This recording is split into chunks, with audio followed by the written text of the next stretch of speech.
Welcome, ladies and gentlemen, to another fine week of Overdrive. It's your boy, the PNG of Power, Mr. Elias Storm, and with me, as always, is the manager of champions, Stanley Brewer. Stanley, how are we feeling tonight? Listen, I'm feeling great, all right, because over on my show, we got one hell of a main event, but overall, both world champions are in action tonight. I mean, that's already big news in of itself, but oh my god, the camera went out right here and now. Well, you know what? That's okay, because we're going to go ahead and get into our big announcement. If I can get a drum roll, please. Ladies and gentlemen, a huge trade has gone down at the offices of OCW. Rhea Ripley, Sami Zayn, and Ruby Soho are officially members of the White brand. But Rhea Ripley was the top women selected, and Ruby and Sami were high picks in of themselves. So, we got some high caliber talent coming to the Orange brand in Claudio Big Stromboli, Apollo Crews, Shayna Baszler, and Mia Yim. Now, Elias, I want you to kind of take me through what your thought process was with this trade on your end of things. Okay, so obviously, Judgment Day is on Glory. Judgment Day is currently killing the game on Glory. You know, Finn Balor is the brand new international champion, 2/3 of the way to being the first ever Triple Crowner. Dom and Priest have a rematch for the titles tonight. Why not add Rhea back to the brand she deserved to be on in the first place? Let her climb the rankings and challenge Becky so that the Judgment Day can prove they rule all of OCW. And along the way, I was like, Sami Zayn is a very good friend of Kevin Owens, Mr. Break the Ceiling. I'm sure they would love to go after the tag team championships again. And I just think Ruby Soho deserves a little bit better, personally. Obviously, I love Apollo. I love Mia and Shayna, but they've been kind of treading water since Shayna and Mia lost in the eliminated tournament, respectively. And also, Shayna failing to capture the women's championship. She won a match not too long ago, but I think, honestly, some fresh competition for both of them is just the right move. And I don't know, Claudio was leaving, and Apollo said, you know what? I never got that one-on-one match with him, so I wanted to go with him. So I said, you know what? All right, cool. Trade's finalized. Make it happen. Yes, sir. And then, on my end of things, Claudio, Shayna Baszler, two superstars I absolutely wanted on my brand, but unfortunately just didn't quite cut it in the draft. And of course, you got Claudio just a little bit before I wanted him. That's on me for undervaluing him, as everybody has done throughout his career. But also undervalued, Apollo Crews, Mia Yim. And in OCW, we're all about giving those who deserve it but never got that chance the big opportunity. We have a whole briefcase concept around that, pretty much. All four of these people, I thought, would fit great over on the Orange brand, but it did pain me a little bit, because I'm getting rid of three competitors who have seen their fair share of action on the Orange brand. Of course, Rhea Ripley, she's had multiple opportunities at the women's title. Ruby Soho very recently was in that defiant ladder match after a win over Io Sky. And Sami Zayn very, very recently was in the House Open, but of course came up short. Brody King made the little boys and girls of Tijuana very, very sad that day. But nonetheless, these were our terms. We agreed to them, and now we have to live with them for better and for worse. Speaking of for better and for worse, Elias, let's get into your card for tonight. Absolutely. We've got tag team action opening up the card here tonight. Women's tag team action, to be specific, looking for the next challengers for the Odd Couples Women's Tag Team Championships. We've got Gigi Dolan and JC Jane of Toxic Attraction taking on The Way. And I, for one, think that Indy and Candice, we're a couple moves away from becoming the first ever champions. It just didn't work out that way, and I think that they can earn their way back to that spot. Next up, we've got the Battle of the Alexanders. Cedric Alexander and Josh Alexander will be battling for not only each other's respect, but the potential to move up in the rankings in the first ever finisher match in the history of Overdrive Championship Wrestling. Ignore the misspelling, it's not my fault. Successfully hit their finisher. Damn it, Greg. will be the winner. uh, Next up, we have a showcase match featuring 4 absolutely talented women looking to climb up the rankings for that elusive, glorious women's championship that Becky Lynch has in an absolute chokehold. We've got Bianca Belair taking on Cora Jade, Jordan Grace, and the newly debuting for the white brand, Ruby Soho. Next up, in a match that I am quite excited to see, we have a Overdrive World Championship Eliminator match. Ricochet won that ladder match earlier this month, and because of that, I think the best opportunity for him will be taking on the brand new Overdrive World Champion in the Big Guy Otis in an eliminator match. If Ricochet wins, he gets the championship opportunity. Next up, we've got a backstage brawl. It's Edge versus Roman Reigns in a heated rematch. These guys have not seen hide nor hair of each other since they both left WWE to come to Overdrive. And I'm for one very excited to see what happens in that match tonight. will they actually go backstage? That's the question. Yeah, fair enough. Last backstage brawl was so brutal, they didn't even go back there. Sorry. In our main, no, you're fine. For the, I want to say first time ever. For the first time ever, we've got a rematch of the Judgment Day, now featuring Dominic Mysterio taking on the Creed brothers in an elimination tag team tornado tables match. It's going to be carnage. Bodies are going to be flying, and you don't have to put not one, but both of your opponents through a table to walk out glorious tag team champions. I, for one, am very, very excited for the absolute carnage that will be this match. And you know, I may not be as excited for your brand as I am mine, but it is another great action-packed night of OCW wrestling. And now while I unprofessionally try to fix my camera, we will get into the action prior. Elias, I will be listening, but you're on your own for the next 45 seconds. Oh, 45 seconds of absolute domination. Ladies and gentlemen, Toxic Attraction will be making their way to the ring separately. God damn it, GG, JC, we've talked about this. We do not have the budget for you to continuously make your way. Whatever, it's not important. Anyway, Gigi Dolan, to me, is a bona fide future star in this women's division, and I think this is a very pivotal step, not only for her, but JC as well, and even Mandy, to take Toxic Attraction to the next level, to all be champions, and to do that, they've got to beat the weight here tonight. Gigi and JC obviously have had their moments of dissension, but they've decided to come back together here in Overdrive, and I'm for one thankful for it, because week after week, they put on absolute bangers and matches, win or loss, and I'm excited to see if they can try and build a little bit more momentum by knocking out the way and securing themselves a future opportunity, maybe, at the Women's Tag Team Champion. And I'm still very much working on things, but we have not seen Toxic Attraction as a team in a long time. I don't think we've actually seen Gigi and JC with Mandy Rose on this brand yet. Mandy, she's been in the showcase match or two. She's had opportunities at championships. She teamed with somebody else for that women's tag tournament, and yet, here are the, I guess, quote unquote tag team of Toxic Attraction back together. But do you think maybe there's some dissension with Mandy seemingly not showing up?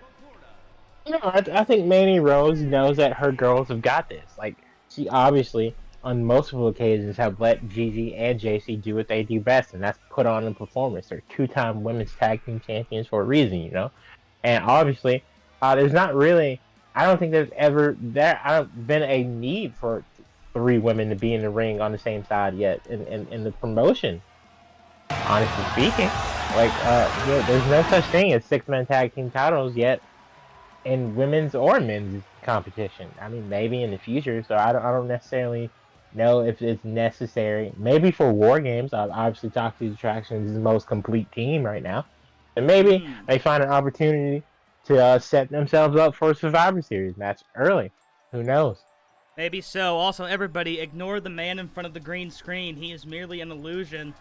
And anyways, here comes and they're also not doing their, god damn it. Why is everybody going into business for themselves in this business? I hate it. I hate it. Stop it. I don't know. Get some help. But clearly, we need to have a conversation with Greg our road producer and also our graphics guy, who's clearly just letting everybody do whatever the hell they want in the back. And the man who takes the blame for everything. It's not our fault whatsoever. We are simply blameless victims in this establishment. But regardless of that, it's been a bit of a tough road for the Way. Even when they qualified for the tag team title match at Defiance, I believe individually Indy and Candice losing singles matches, and then of course Candice tapping out middle of the ring. Indy was just a smidge too late, and I think more than anything, they want to get back in that winner's column because they need something to feel good about.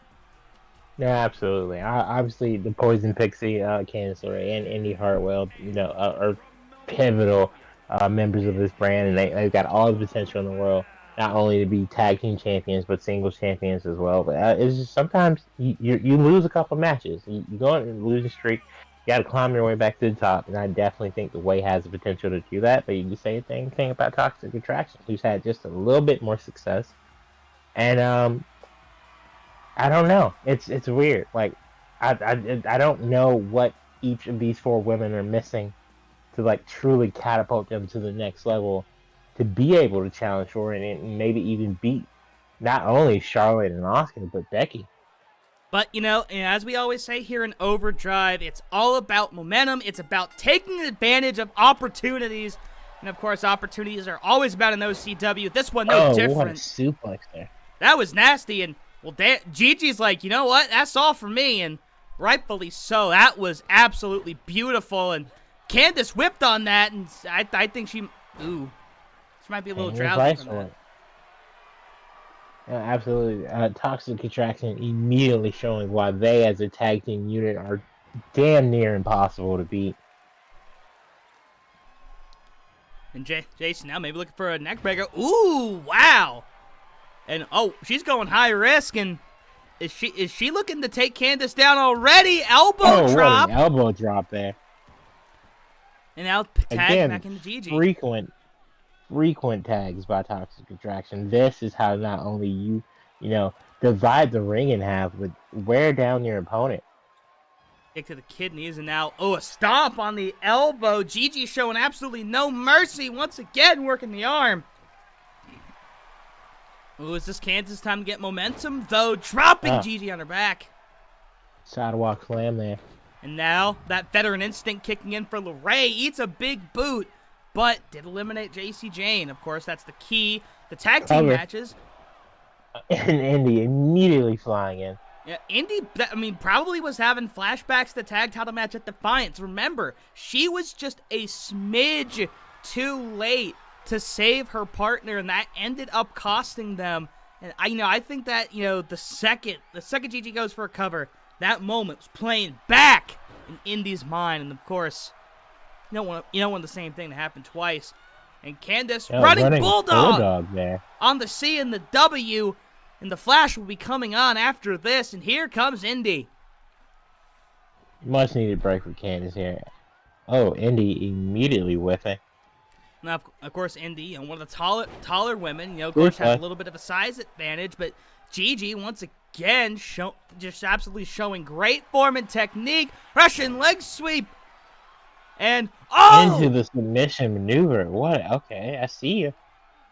Will Indy tap here? Doesn't look like it. And actually manages to move Gigi's foot on the ropes. Saying, I'm not going to put my foot on the ropes. You're putting your foot on the ropes. Of course, Indy's still very young. Has proven herself. Didn't prove anything. The big boot there. Gigi misses as well. I think they both went for grapples there, and absolutely nothing happened. Whip. Wait a second. Deep arm drag. Super unnecessary arm drag, ladies and gentlemen. So unnecessary that Indy's going to make her pay. No, actually, Candice is going to make her pay. Candice a little bit fresher. She did take a lot of punishment at the beginning of the match, and I guess she feels the need to loosen up a little bit. And while she loosens up, here comes JC. Maybe a back fist attempt. No go, but now throwing elbows. Looking for something here. Another running Bulldog. Oh, no. Using the ropes. Springboard. What a maneuver. Springboard Bulldog, the spring dog. I don't know. I didn't take poetry class. And here comes Indy. And Gigi's still on the outside. She is very slow to get up. Hartwell in the corner now. What's on the mind? And now JC. Little rope technique Another of her own. arm drag there. Oh my God. Cover. World's best drag of the arm? No. No, Indy kicks out before Candace can break it. And JC cannot establish a new finisher for herself, but that's okay. Not everybody needs 5 of them like Moose. I agree. But Moose can have as many as he damn well pleases because he's Moose. And oh my goodness, look at the power of Gigi Dolan on display. Snake Eyes there. Snake Eyes on the top turnbuckle, no less. And an alley-oop into a pin. Oh, no, not going for the pin. Now going for the pin. I guess a better pin? 1, 2. Deeper pin gets a 2 count. And Gigi thought that was it. And now possibly trying to end it. What a right by Indy. Followed by another. Elbows there. Indy. What a uppercut. Indy showing off that power. And wait a minute. Oh, she's calling not thinking for it. Buckshot? Oh my God! Oh my God. Springboard donkey kick to the chest there. Almost gets the pin. JC was a bit slow climbing in, and Indy knows she almost had it. Well, absolutely on fire right now. Is she looking for it again? No. She thought twice about it. Thinks she might need something different to win it. Dropping her. Big boot! Oh! What a boot to the face there. Indy continuing to showcase that power, but Gigi, I think she's finally had enough. Trying to look for some kind of comeback. Deep arm drag. Oh, but Indy knocks Gigi on her ass. Oh, what a dodge! That's a freaking Matrix dodge right there. Dragging her. Will we see a tag maneuver here? Ooh, Gigi's about to be in a bad way. Tagging the Candace. Those are 2 bad women. Oh, tag maneuver. And what's on the mind of the Poison Pixie? The ring here. Poison Pixie's going to go after Gigi, who got dumped to the outside. Oh, neck first onto the floor. I mean, that's padding. That's padding on concrete. That shit still hurt. I've bumped on that before. I've fallen off of it onto it before. It sucks. Yeah, definitely not a fan. I mean, one time I got punched with a pair of brass knuckles and got knocked down on one of those things. I woke up with severe back problems. And Gigi almost with the victory there. I hope he sued, honestly. I couldn't. It was a sanctioned wrestling match and blah, blah, blah. AAC, kiss my ass. Fair enough. But anyways, Candace now. Taking her to the ropes now. Is choking her out a bit. I almost thought maybe she was going to try to do the bulldog like on the top rope, like in front of her neck lands on it. That'd be brutal. I think we'd see our first decapitation, which I mean, I know New Jack nearly killed people like several times in the wrestling ring. I don't know if anyone's died. Springboard crossbody. A couple of people have died in the wrestling ring. Hopefully that isn't the case here. No. Listen, we're not going to tell anybody to go up top to the rafters and come down from that, okay? I wasn't talking about that one, but that is indeed one. There was a one time where Ray went for a 619 in Mexico, and unfortunately the guy. Wait, what? Yeah, I'll tell you later. I'm not sure if this was like a work angle they did. Oh, whiffed elbow drop or like an actual thing.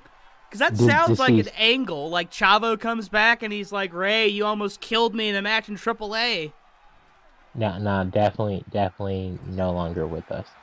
Jesus, okay, well, that got depressing. Let's get back to something that's supposed to make you smile. OCW Wrestling. Assisted Bronco Buster. And Indy's in a very bad way. And Gigi a cannonball. Into a rolling senton there. And this could be it for Indy. Oh, she's going. Sweeps the leg. Oh, and there it goes. Into submission. Can Candice LeRae break it up? Yes, she can. And knowing Indy was in danger there. And unlike at Defiance, Candice able to save Indy. Gigi strutting her stuff, and actually does not get. Oh well, I mean, there it is. There's it was delayed, but Uh-oh, Oh, what's Indy thinking? A little Glamazon. Oh. Standing! standing glam slam there. Now Candace is Tagging going to Candace. tag in, and I was really hoping Ooh, Indy would she go for dives. the Indy We dive. will. Woo! Oh my God. I thought she was going for a tope there, but it turned into Nah, a Suicida DDT, the SDDT by Wow. the Poison Pixie. That is some indie shit, and I love it. We just need the indie dive. One I day. feel like she's retired the move, but What? She's never done the move. What do you mean? The, I mean, the, I'm the, saying, the, maybe the, she the move retired the never, move. the move never And had she a signed career it. to begin with. And, well, wait a minute. Referee at the count of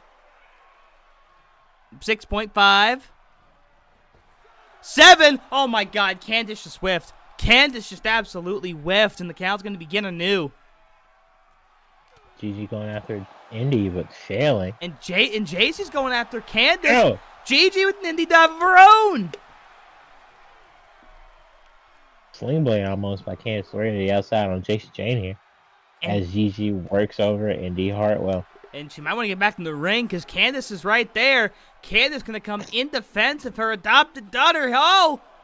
Oh, code breaker to the back. Backstabber, ladies and gentlemen. Absolutely Yeah, that's crushing of a move. And Candace, neck first for JC. Candace taking on Toxic Attraction on her own. Neck breaker! Neck breaker there. The Poison Pixie clearly upset about Gigi going after Indy, and now she pays for it. Super kick to the face there, but she's Gigi immediately upset. back up. A mother's anger knows no bounds, ladies and gentlemen. Candice LeRae is absolutely on fire. Oh, God, face first. All 4 women putting up a hell of a fight. Here to open up OCW programming. Face first for the second time. Irish whip straight into Candace, the ring post. not again. Not again. Oh, this time into the only legal weapon in OCW and all of wrestling. The barrier. The barricade. The barricade. Ref on a count of 8 Possible right now. count out victory. Is the way looking for yet another count out victory. Count of 9. Candace takes care of JC. And Count of 10. the way and wins we it. do see, honestly, you know what? Not even mad at it. And the way. What a match, by the way, here, ladies and gentlemen. And the Proving way they don't becomes need the winning way. Or submissions.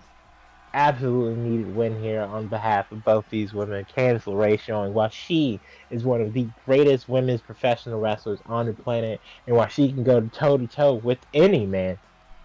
And Indy Hartwell showing off just that raw power and the way, as you said, a much needed victory. And what a way to kick off OCW programming tonight.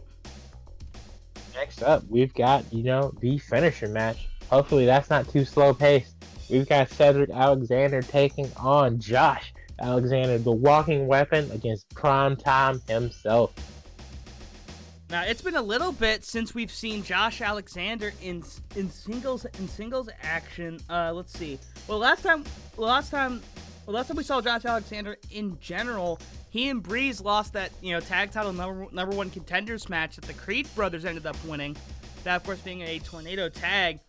I almost want to say we haven't seen Josh Alexander since maybe it was that showcase match where that's in the intro against Keith Lee and Shin.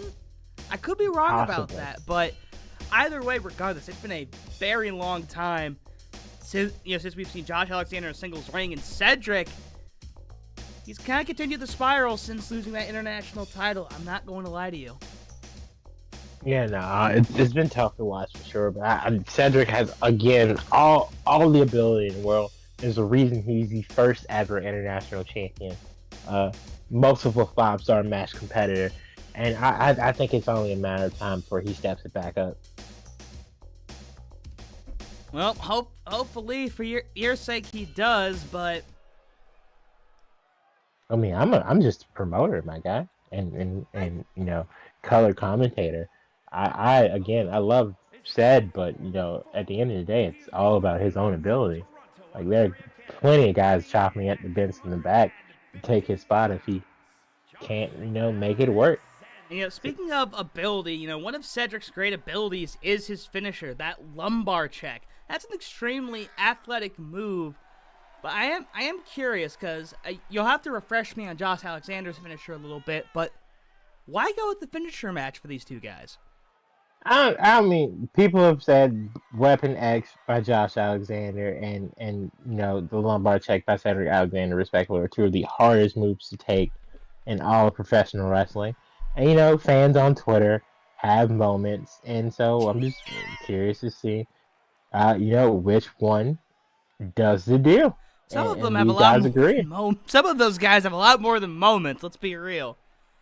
Oh. Yeah. God, there's a lot to love and a lot to hate about the IWC. But that's absolutely besides the point. I don't know if... Have we seen Alexander hit Weapon X? Yep. Again, refresh me. What exactly is Weapon X? What kind of a move is it? Because, I don't pay attention to this brand. It's a double underhook facebuster. Ah, Jesus Christ. That sounds painful. Yeah, there's also the good old-fashioned torture rack spine buster you use with Ethan Page. And there's also the Rusty Nail, which is a spinning tombstone pile driver. He's got a lot. It's a lot of stuff. I mean, hey, they don't call him the walking weapon for nothing. And the last time that we saw his tag team partner Tyler Breeze was in that 6-man ladder match showcase, which Ricochet won a couple weeks ago, as you mentioned earlier. And of course, Ricochet's got that match with Otis tonight. But does a singles victory for Alexander, does that help his singles stock, his tag team stock, or does it help both? In your opinion? I just think both. I don't see why Josh winning can't set up what a neck breaker there. Not only momentum from him that he can use his leverage, but momentum for Breeze, because they're a great tag team. I'm sure we'll be seeing Team Canada in action with the tag team again very soon. So I think you just have to take every opportunity you have available to you to prove yourself. Alexander, the top rope, kick to the head. What a drop kick there. Both Alexanders honestly would definitely like to prove themselves. Cedric trying to reprove himself, and Alexander just I guess just trying to prove himself in general, because he's had a bit of a tough go since OCW began. He hasn't quite had that breakthrough period that Cedric has had. Meanwhile, Cedric springboard into a kick to the face. Springboard into that kick there, detonation. Again, and these are two of the most athletic guys on the roster. Excuse my English. And I think this just goes as a showcase, not necessarily a showcase match, but this is a showcase of their abilities. Cedric Alexander could be, a weekend away from finding a tag team partner. There are guys like Mustafa Ali, who he's very, very close to, or Carmelo Hayes, who are kind of floating by right now. And maybe, this is an opportunity to showcase themselves, to prove that they deserve to be champion. For in Josh's case, first time ever. In Cedric's case, yet again. Well, it looked like a muscle buster right there by Alexander. Oh, Josh Alexander. Now Cedric the kip up, but immediately absolutely getting demolished. And honestly, you naming all of those tag teams Cedric could be a part of, that's really got my head turning for the next draft. But of course, that's several months away at this point, because we still have to get to our TV pay-per-view Battle Scars coming up in a few weeks. When exactly? And then of course after that we'll have our next pay-per-view event, which we will talk about more in the coming weeks. And wait a second. Oh, he got the underhook, but didn't go for the face buster. And Josh Alexander, oh my God. That should have been a finisher right there. Jesus Christ, that was picture perfect. No, definitely. Now Alexander, picking up Alexander. And Alexander with a comeback kick, and Alexander's down. But wait, Alexander gets back up, and Alexander gets a big boot for taunting. And Alexander backing off and said he's going to get back into the ring. And, well, maybe is Alexander 2 days? No, he's not. But taking his time, staring down Alexander. But Alexander punched the back. Off the ropes. Drop down. and absolutely nothing. Well, that's a boner deflator right there. That's Alexander. I guess he's pissed off too because he's bringing the fight to Alexander. Stop it. No, I know exactly what I'm doing. all right, Josh, elbow by Cedric here. What a slap by Josh. Josh from to the corner. I mean, it's pretty much been Josh's game, since that splash. Oh, but Cedric now. There he is. Some corner action. Off the Springboard. ropes. Oh, Clothesline. lariat there. Clothesline, lariat, clariat, we'll call it. They're the same thing. Working the leg there again. Josh Alexander's legs is the base of most of his power. Well, wait a second. Getting him up. Oh, no lumbar check though. No lumbar check. Oh, but here's Cedric. Alexander top rope. Calling for something. Oh, Cedric. Oh, clothesline of his own. Chopping down the absolute colossal that is Josh Alexander. I mean, God, you look at Alexander, that man really do look like a small bear. I'm not going to lie to you. Well, he was a part of a tag team called the North. I mean, if that tells you anything about one and a half of the former Canadian duo. Was that him and Ethan Page? Correct. They won a shitload of tag titles together, dude. Indeed. Like, when I was compiling, research on all of our people for the draft, I was just like, all right, this promotion, tag titles with Ethan Page. Okay, cool. This promotion, tag titles with Ethan Page. Oh, cool. Impact, tag titles with Ethan Page. I'm like, God damn. Oh, my goodness. What a move by Cedric. Yeah, what? Impact, Wrestling Cartel, PWG, Fringe. Several tag titles. Cedric looking for something. Oh, step up insecurity there.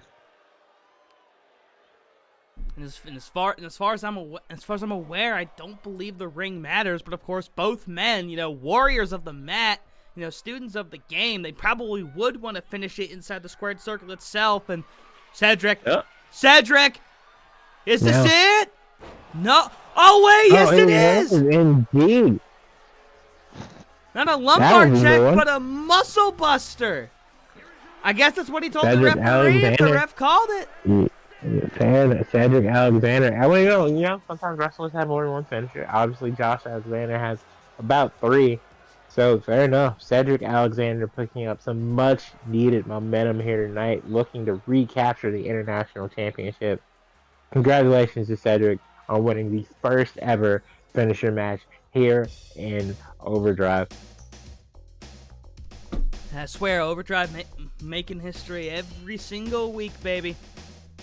But man, that was unexpected. I'm expecting the lumbar check, but maybe Josh Alexander, of course, being the size of a small bear, maybe just a little bit too much. As you said, that is one of the harder finishers to take.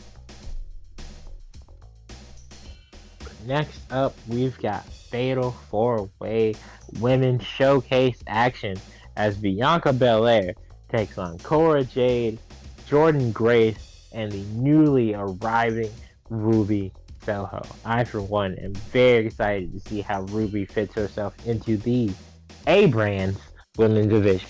You mean how she fits herself into a brand, which Glory is a brand. And this is a brand.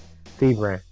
And this is a brand that, is very interesting with some of its booking. Last time we saw Jordan Grace, she won. It was in a showcase match on, if I'm not mistaken,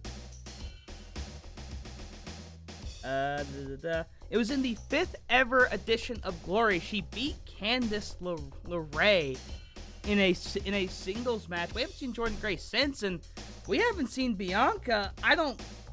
We haven't seen Bianca since a showcase match, and that was one that actually included Cora Jade, believe it or not.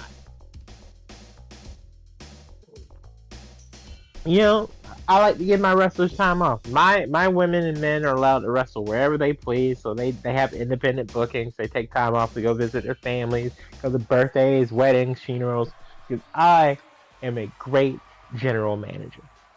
So, Jordan and Bianca both took some time off. Montez has been killing it over there. I heard recently he might have turned heel.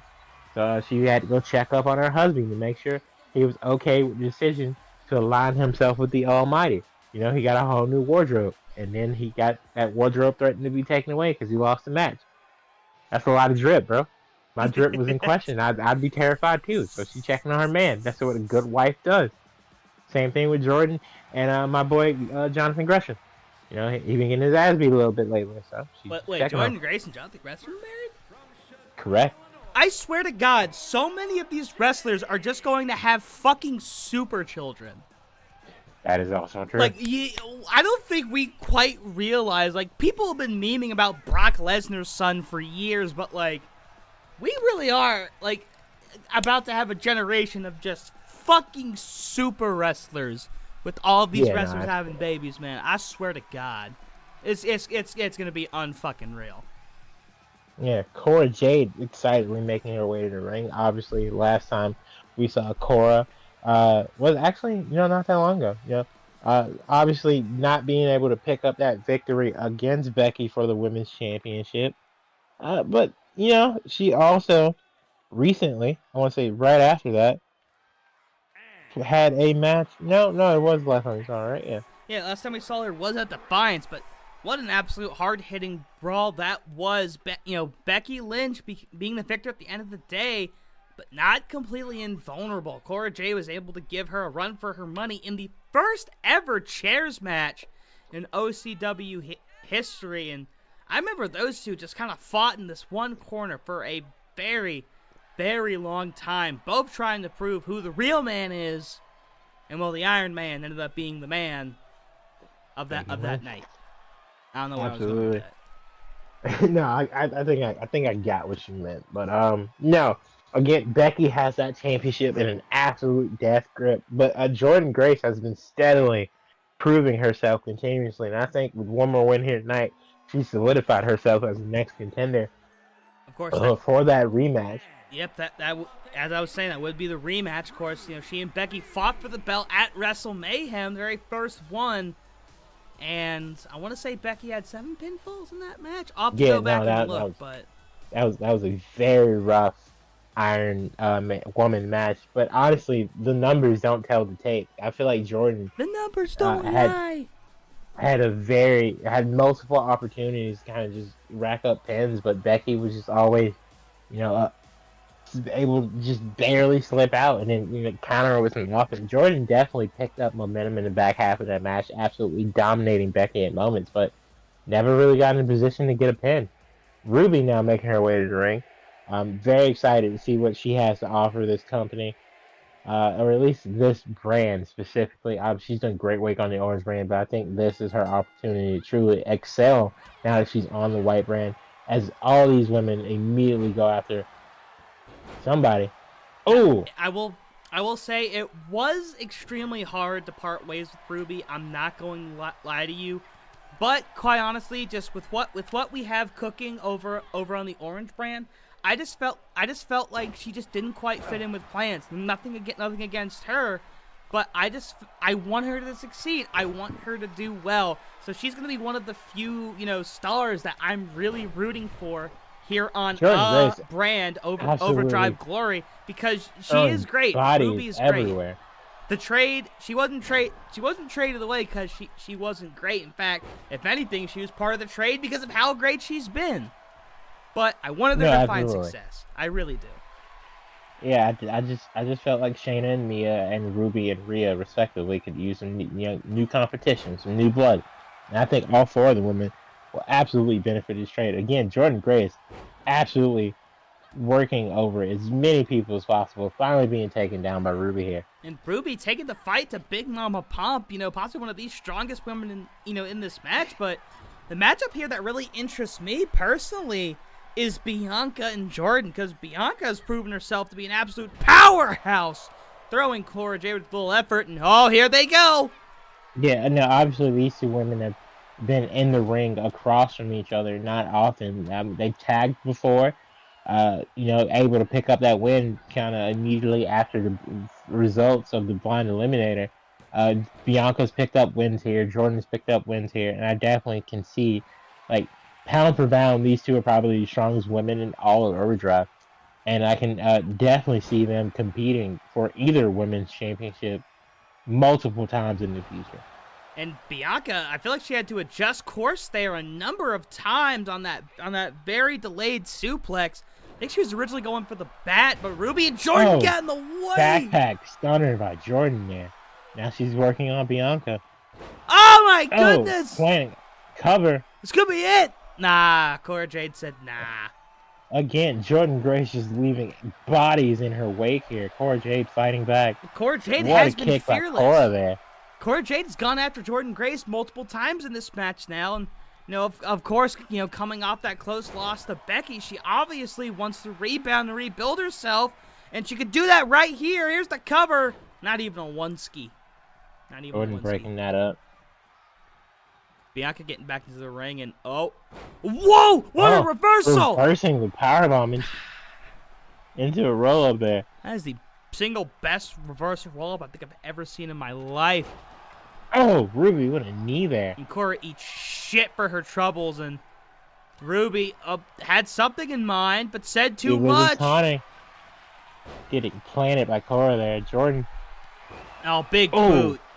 Boot to the side of the face of Bianca there. But immediately goes for Cora. Jordan Grace not slowing down, not taking break, not passing go, but still collecting $20. Running sit-out powerbomb by Ruby into a bulldog by Jordan here. Again, Grace is everywhere and yet nowhere at the same time. Oh my god, the ref just took a bump. The ref just got Papa H'd. The ref got Papa H'd by Cora. That might have been accidental. Head scissors! Holy shit. Poison Rana by Ruby there. Another knee to Cora. Jordan flexing for the crowd. And Cora, she hit Shannon! Oh my god, there's the cover! One! Wait, slow count! Oh ref, my god! Yeah, the ref's recovering from the Papa H. The ref's recovering from the Papa H? No! I think she definitely screwed Cora for that sledgehammer shot. I don't blame her. It was the Papa H. Come on, bro. I know. I have my cannon, you have yours, and yours is just a head cannon. I know a work when I see one, my boy. I want to work. That was a shoot. Oh my god. And there's absolutely chaos. And looking for Jaded again? No. Oh my god. Package pile driver. Oh my god. That was sick, though. Now, Cora absolutely flying across the ring. She's got the sledgy. The Papa H to the stomach. I'd take that Tony Khan and hit the ref again personally after screwing me with that count. But what are you talking about? It's Papa H. That's the Tony. No, it's not the Tony. If Ruby gets it, it's the Tony, aka the Papa Khan. If Jordan gets it, it's I don't know, Papa Morella. No, Papa Dreamer. Wild. Papa Dreamer. And Ruby, suplex. And Jordan, she didn't quite hit it, but she's very close to that bat. And Cora, probably the only wise one, getting a little bit of just dealing with a breather and taking the rope with her. And the rope, great. The rope might have stopped her because now Ruby laying on the kicks. And Jordan, into the barricade. Into the barricade and all professional wrestling. The only legal weapon, but all weapons legal here. Jordan paying respects to the OG. And Jordan, oh no. Oh god. Absolute savagery here at ringside. Only one person is seemingly conscious at a time. Bianca with a clothesline. And Cora, oh god, sends her into the steps. Tries to shake her ass. Jordan puts her back in the ring. And then takes out Ruby onto the Papa Dreamer. Jesus Christ. Why did you book this? This is just savage. Absolute savagery. Oh, the humanity. Jesus.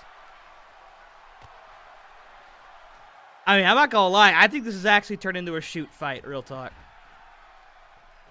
I would not be surprised if just this divulged into everybody going in the business for themselves. I wasn't looking. Ruby hits Bianca with something, though. Jordan's got to get back in. She can't get back in. Bianca kicks. Bianca kicks out. Now the kick to the back of Ruby. Cora takes the bat and just absolutely swipes. Oh my God, Spanish Fly in the ring. And Bianca with a splash. Does she go for the cover here? Jordan and Cora, meanwhile, beating the absolute dog shit out of each other. And now things have slowed down a little bit. Jordan Grace showing off. Actually has the realm to do so. KOD onto Ruby. This would be a horrible way to start your Overdrive career. Here's the cover. 1, a 2. And Bianca Belair is the winner. Holy crap, everybody beat the absolute dog shit out of each other in that match. But Bianca comes out victorious with a clean KOD in the middle of the ring. But nothing can be taken away from all 4 women in this match. Jordan Grace was a human wrecking ball. Cora Jade took advantage of the opportunities when she needed. But, as so it goes, even with Ruby's performance, she takes the pinfall in her first ever glorious match. And we are going to take a quick commercial break, and we will be back in just a minute. Until then, enjoy this. The following broadcast has been authorized by the Otaku Collective Podcast. Wow. Oh, you just pissed me off. Oh, I'm finna fight. I add to his overhypeness. I do. I add to it. But taking like a large world view, right? Whenever he gets sealed in the manga, because he gets sealed, you can't tell me that the manga doesn't get better after that.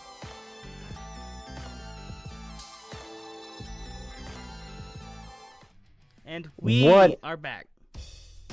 A match. I mean, that legitimately just divulged into a shoot fight at ringside. Like, holy shit. Like, everyone was beating the absolute dog shit out of each other. And Bianca Belair comes up the victor, pinning Ruby Soho, but can't be, the effort that all 4 women put in cannot be understated. Yeah, absolutely. Unfortunately, Ruby coming up short in her first match here on the white brand, but the future is bright. Bianca absolutely putting on the show. Jordan Grace throwing bodies everywhere. I'm for one, and I'm not surprised, but yo, what a match on her part. Obviously, Cora Jade, the young gun, absolutely showing she deserved to be here. I'm super excited for my women's division to continue evolving to be the best fan women's division, not only here in Overdrive, but on the planet. And I thank you all, ladies, for that match. Your bonus will be in the mail. But I'm very excited now to see Otis take on Ricochet here in this eliminator match, because this will be the first time we've seen our brand new world champion since Defiance. That's right, of course. Otis taking out not taking out, because Okada took out Adam Cole in that match, but Otis defeating Adam Cole and Okada to capture that championship. And what a moment that was for OCW. But his challenger tonight, absolutely no slouch himself. Ricochet very recently won that 6-man ladder showcase match. And of course, Keith Lee's coming off a victory over Miro just last week. And now Ricochet, absolute opportunity of a lifetime right here against the newly christened OCW World Heavyweight Champion, Otis. This is going to be interesting. Yeah, absolutely. For sure. I had a conversation with Ricochet this morning, and he was talking about how excited he was for the opportunity and how much it meant to him with this being a brand new promotion, and yet it already being so not only revolutionary but prestigious, and to him, in his mind, becoming the first ever African American OCW World Heavyweight Champion means the world. And as a fellow African American, I completely understand where he's coming from, and I respect him, and I wish him well on that journey. But it's not about the color of your skin here in this promotion; it's about your ability. And obviously, both Otis and Ricochet have that. But I can't say I'd be lying if I don't wish Ricochet the absolute best of luck and the opportunity moving forward to make history here.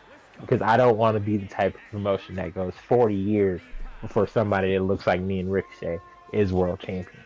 No, absolutely fair enough. And, I don't think, Otis, I don't think Ricochet's really gotten an opportunity at a world title since he took on Brock Lesnar in Saudi Arabia in the Ultimate Universe, which was years ago at this point. I mean, that's pre-pandemic at this point. So, I mean, right here, a victory over the World Heavyweight Champion, who is actually wearing that belt around his huge waist. That belt does look good on him, I will admit. Yeah, for sure. Surprised that fits, honestly. No offense to Otis. When we got this made originally, it was for Okada's son, and he's got a pretty slim waist, But I am very excited to see this match and what happens here, because it's a very different clashing of styles. Obviously, Otis not only has a phenomenal amateur wrestling background, but he's a powerhouse at the end of the day. He's a very big guy, and Ricochet is clearly the opposite of that. Speedy high flyer. Can the acrobatics and the athleticism of Ricochet, even though he's a pretty strong guy himself, take him the victory over the biggest guy in Otis? I mean, I'd argue that there's a lot of athleticism on both sides, but as you said, it's a huge contrast of styles. And Otis, his style, well, I mean, powerhouse, just beating the ever-living dog shit out of you. And right now, he is absolutely going hard on Ricochet, but that's what you would expect from a champion. And Otis, hail to Canada, trying to end this early. Ricochet fighting out. I mean, that one's gotta hurt, honestly. I've met Otis, great kid. Obviously, I've worked out with him a couple times. He's my very goodness, strong boy. Oh, and Ricochet able to take him down. Now Ricochet, again, that hug cannot feel good. That can't feel good. Absolutely, champion size titties in your face. Now Otis stomped the back of the neck. And of course, the key to Otis right now is keeping Ricochet grounded. As you said, Ricochet, one of the best high flyers in the game right now. You gotta be able to counter his offense, or just keep him from going to the ropes in general. Thing is, though, Otis is no stranger to the ropes himself. We've seen him go to the top. So, maybe if Ricochet does get some of those high-flying moves off, maybe Otis tries to match him. Don't want to be shown up as champion. Absolute pivotal slam there on the outside. But the champion right now showing exactly why he's that. Effortlessly handling the high flyer and telling him to stay down. Otis, no, he just wanted a chance. Otis, the champion missed. That one's gonna hurt for sure. Again, we were talking about Otis going to the top rope before. Definitely learning that high risk equals high reward here. But trying to beat Ricochet at his own game, I'm surprised Otis is still back up and fighting back as is. Whoa, Ricochet! That's a lot of meat. Ricochet. That's literally all on his back. He's got to squat at least 450 there. That's a lot of meat. Oh, Ricochet. Oh, Pele kick. What a Pele kick there. But referee at the count of 5. Someone's got to get back into the ring. And Ricochet, even with the count-out victory, would get the opportunity here. Dropping Otis on the barricade.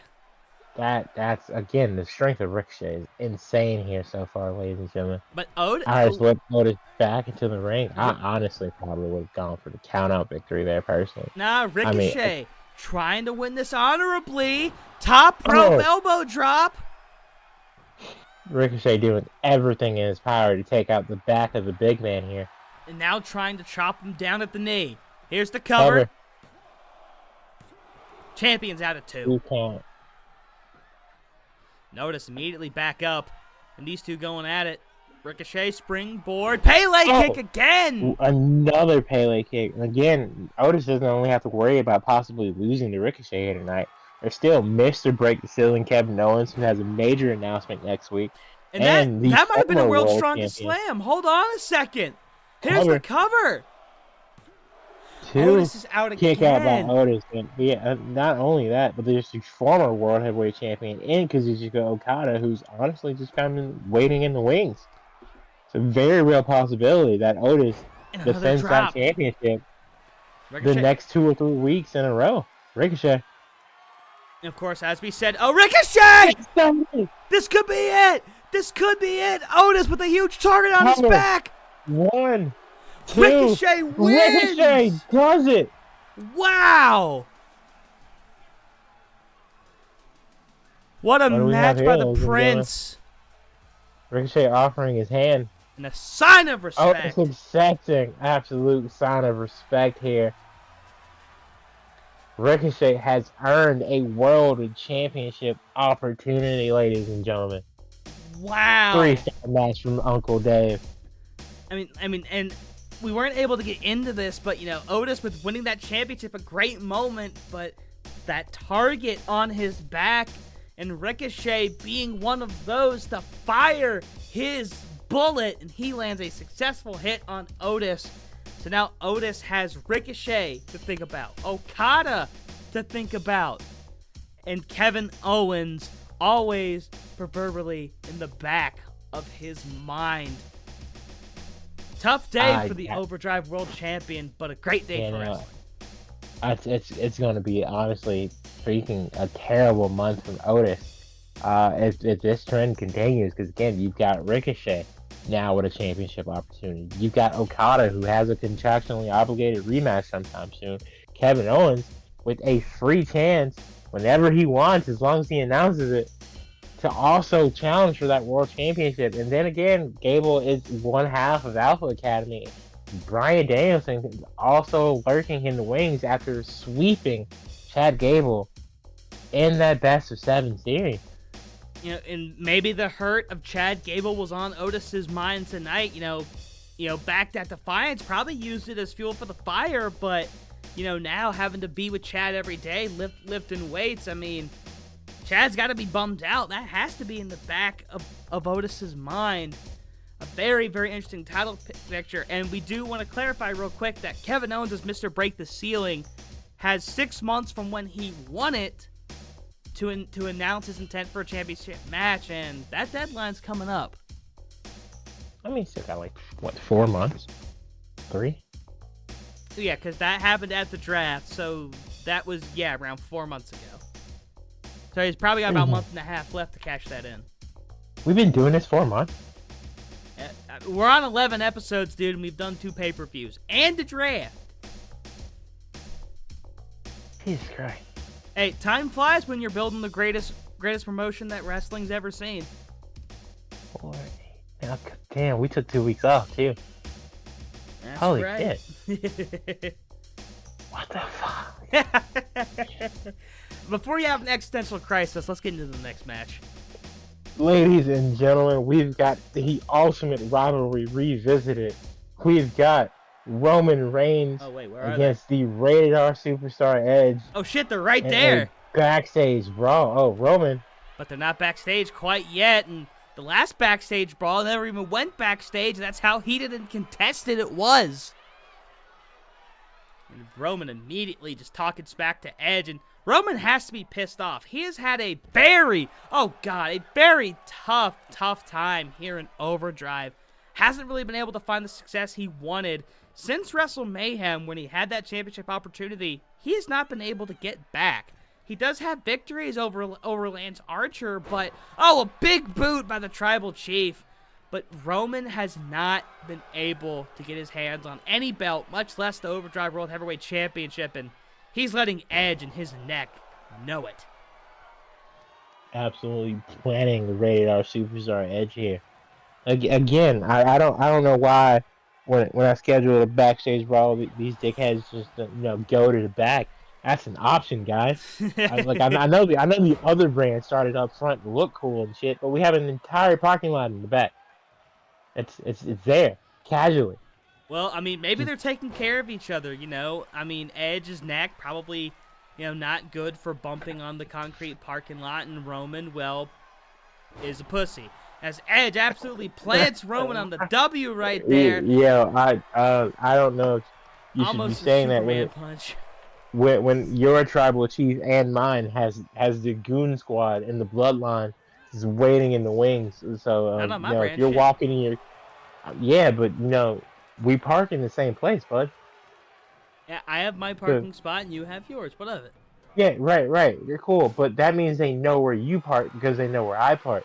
Well, why So would you if we're tell them walking where you park? This is your fault. It's always your fault.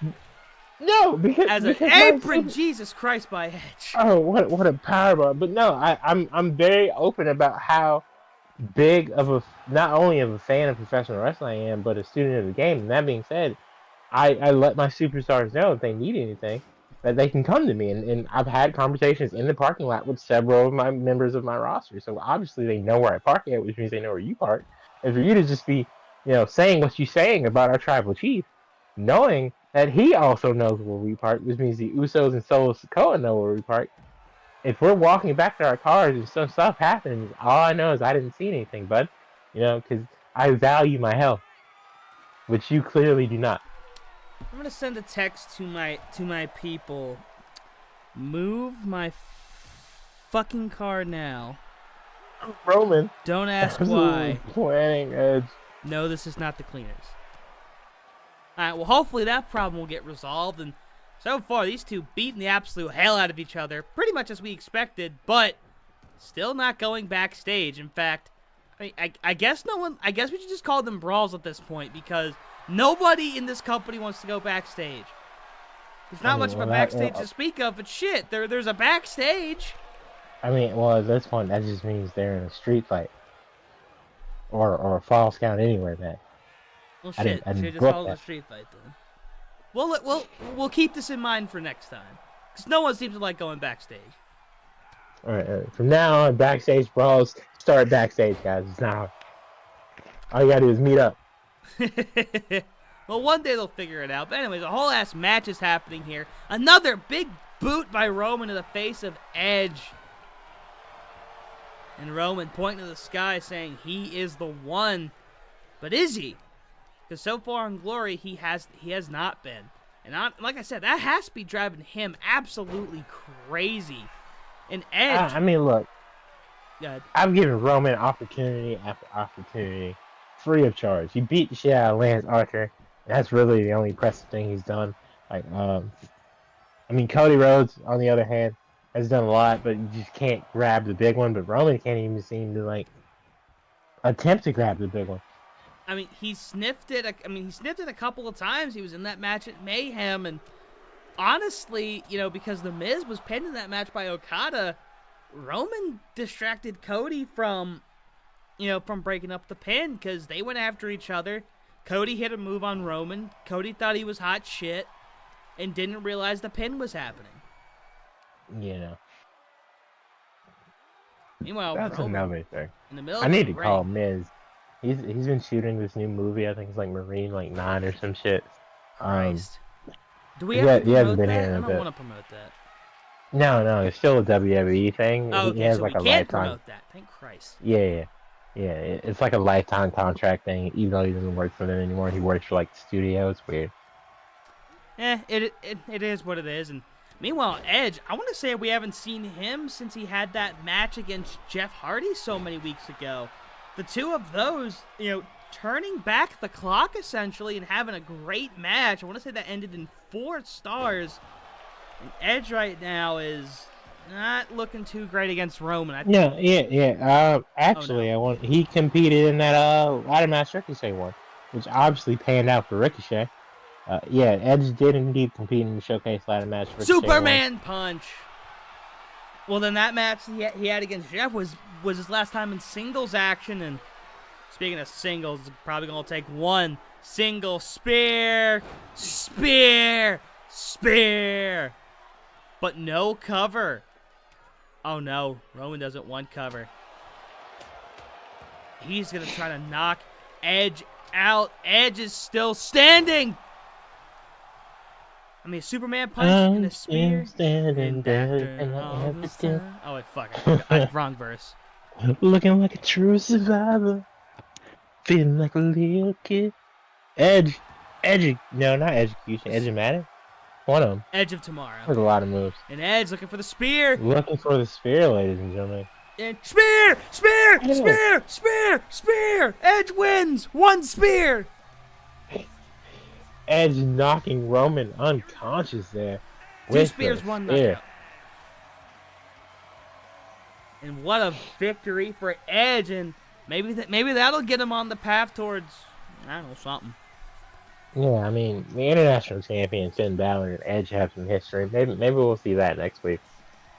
Very interesting. The Rated R Superstar, a much-needed singles victory, but the continued struggles of one Roman J. Reigns continues. I'm sure I'll get a phone call from Paulie about that before the night's over. Shit, does that mean we have to bring him in now? Possibly. Listen, I kind of don't want to deal with that guy. Something about copyright issues and carbon copy issues. Didn't he try to sue you like last year? What the whole thing? I mean, I made fun of the fact that he had Heidenreich. He didn't like that much. You know, it's a whole thing. It's a whole thing. Hopefully, we can get a restraining order before he comes here. Yeah, I really don't want to have to deal with that. But speaking of things I do want to deal with, it's the Glorious Tag Team Championship, the Elimination Tag Tornado match. And I, for one, am absolutely backing the Creed brothers continue the youth movement, being the second ever Glorious Tag Team Champions and the youngest champions in the history of this promotion. I think they have all the ability in the world, but the Judgment Day and newly signed Dom Mysterio completing, at least on the men's side, the family. I'm very curious to see, can Priest and Dom win back the Glorious Tag Team Championships in the name of the Judgment Day, and Mommy, newly signed Rhea Ripley. Now, a very interesting position for the Judgment Day, because Dom, of course, he was signed and brought in last week, and this is going to be his first ever match in OCW, and a great first match to have. But, of course, Damian Priest and Finn Balor, who's the international champion, losing those titles at Defiance. And honestly, I think, even though Priest might still be a little beat up from that, the freshness of Dominic Mysterio is getting his own entrance here, since this is his first match. You got to give it to him at least once.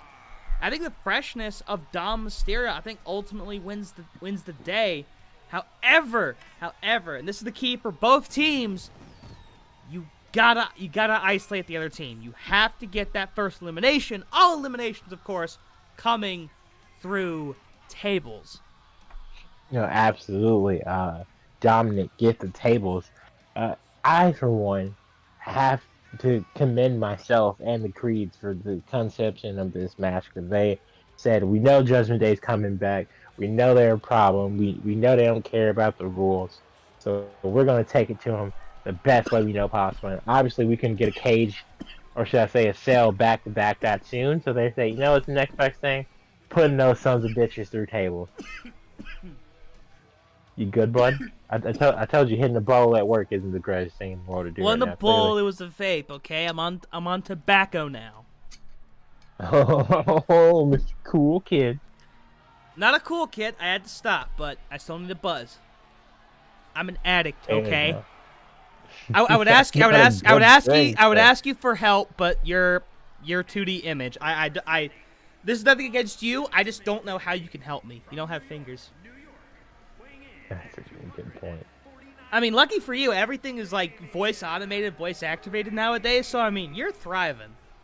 Yeah, no, I tell Siri to order me food all the time. It's dope.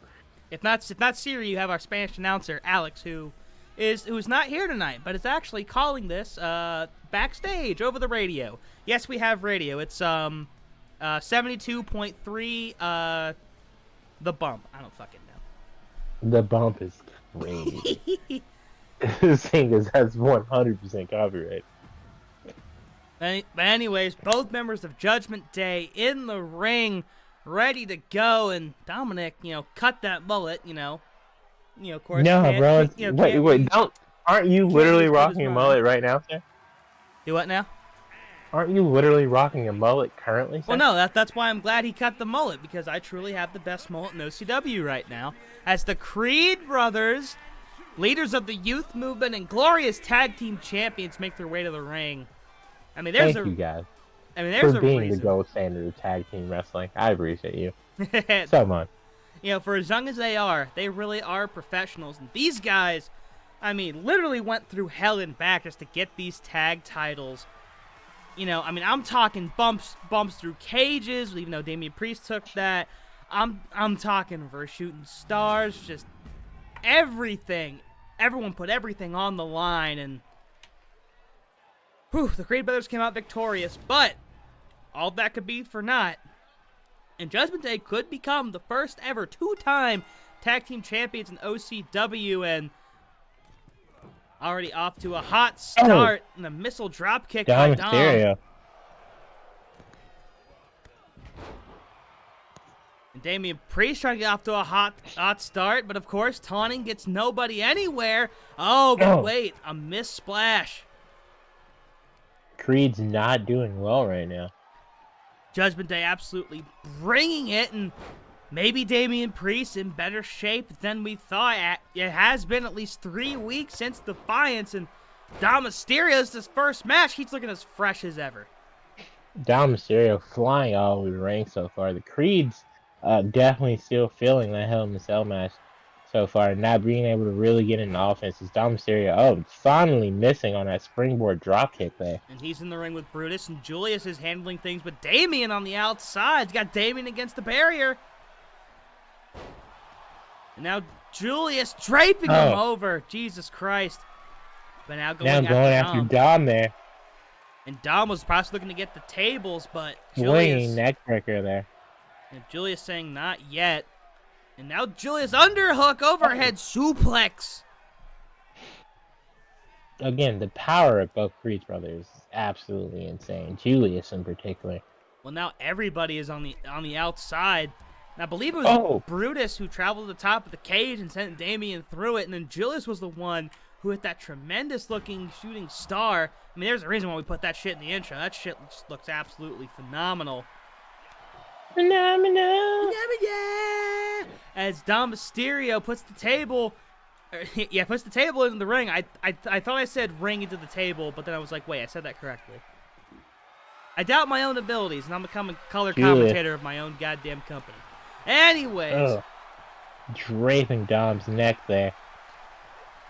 Well, now looks like Brutus on the outside has a ladder, and I can only imagine the number of high spots going through his mind. Suplex onto the ladder by Damian. High-low there by Julius to Dominic. And Julius was trying to get that table set up, but Dominic stopped it. But now Brutus going to get that table set up, takes out Priest, and what the fuck? I don't want that same fucking table bullshit that we had at Defiance with the U.S. title match. God, fuck that shit. Good match, but fuck that. That was 2 minutes of my life I'm never getting back. No, my guys have a little bit more common sense than that. Fuck you. Brutus. Now Brutus maybe looking for a second table, and he finds one. Oh, stiff knee there. And quite honestly, with a well-executed, tag maneuver, one team could take out the other team, in one blow. No, that's a good point. That really could happen, and maybe that's what Brutus was going for. Drop kick there. Now basement drop kick on the Dom-Doms. And now setting up the table is Brutus, but Julius is in his way. Never mind, he sets it up regardless. Belly to belly! Julius and Damian, the two biggest men in this match. A suplex onto the back of the table. And now Dom. Oh, what's he thinking? Yeah, he looked for the 619 maybe, but I don't know. But Brutus recovered quickly. Oh, Diamond's Edge! Powerbomb. That's not what it is, but that's what we're calling it. And now, a bit of a stalemate. Oh, another swinging neck breaker. But now it's 2-on-1. Creed brothers need to take advantage. And, well, wait a minute. Wait a second. Whoa! Oh! Mysterio. Oh, I He almost honestly went through thought it. it might have been in there. Wait a second! Dom Mysterio's gone! Out of nowhere, German there. Reversal of Priest fortune! is all alone.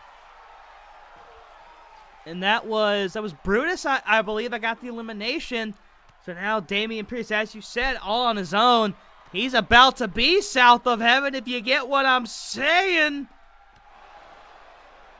And that is not a good look if you are that douchebag, Dom Mysterio. I'm not calling him a douchebag. That's just his nicky name that Greg and I gave him. It's just dirty Dom Mysterio. Unfortunately, having a terrible opening showing here. That douchebag man GM eliminated. is not approved by Elias Storm, owner and operator of Overdrive Glory. It is definitely not. That is Dominic Mysterio. All right, one of the greatest third actually generation superstars of all time. Dom Mysterio did have a bit of a struggle. Like, he was a good wrestler, but wasn't getting interesting storylines. But of course, Rey Mysterio, kind of just kept stepping over him. And honestly, Dom's heel turn has been one of the better ones in recent memory. Priest. Oh, wait, Priest. Priest could even it up here. Oh, wait. Oh, no. And the Creed Fighting brothers. out of it. Oh, no. Creed brothers. Are they looking to end it Using that together? double team maneuver. Are they looking to end it together? Oh, the table falls, but there's still one in the corner. Damian! Priest fighting. Oh, looking for Razor's Edge. Oh, on the shattered remains of what was a table. Now, Julius, whatever the fuck that was, table doesn't break. Julius again, possibly looking for that shooting star. He misses. That was almost really bad. And Brutus almost cost him the match. He almost set up the table right where Julius was going. Damian Priest absolutely getting worked over here. Rolling out of the ring is his best. He's got to separate the Creeds long enough to put one of them through a table. He kips up. Oh, that was for nothing. The Creed brothers using that numbers game. Damian just trying to get any advantage he can. I mean, to be fair, out of the two members of Judgment Day in this match, Priest was definitely the better option to try and do a 2v1. Probably so. And now back in the ring goes Priest, and he's got to get something going because the Creed brothers, the current tag champions, humiliating the Judgment Day. Irish whip here. Oh! And taking out the tree at its base. And more moves, and they're just, I mean, these are just two boys playing with the toy they found at the bottom of the cereal box at this point, man. They're just that analogy is out of pocket. Why? Why? Explain to me why that's out of pocket. I just thought it was clever. No, it's not out of pocket in the way you're thinking. It's just out of pocket in general. Absolutely getting stomped on here. Is that a pocket? Is it maybe? Oh, wait a fucking second. Priest just busted open. Oh, what a shot to Brutus there. This is his opportunity. But Julius was setting up the table. He couldn't see what was happening to his brother. Now he does. And wait, getting both of them with a kick. Taking down one, Priest. Not the other. This is the momentum Priest needs to have. He's going to try and even this match up. Oh, wait a second.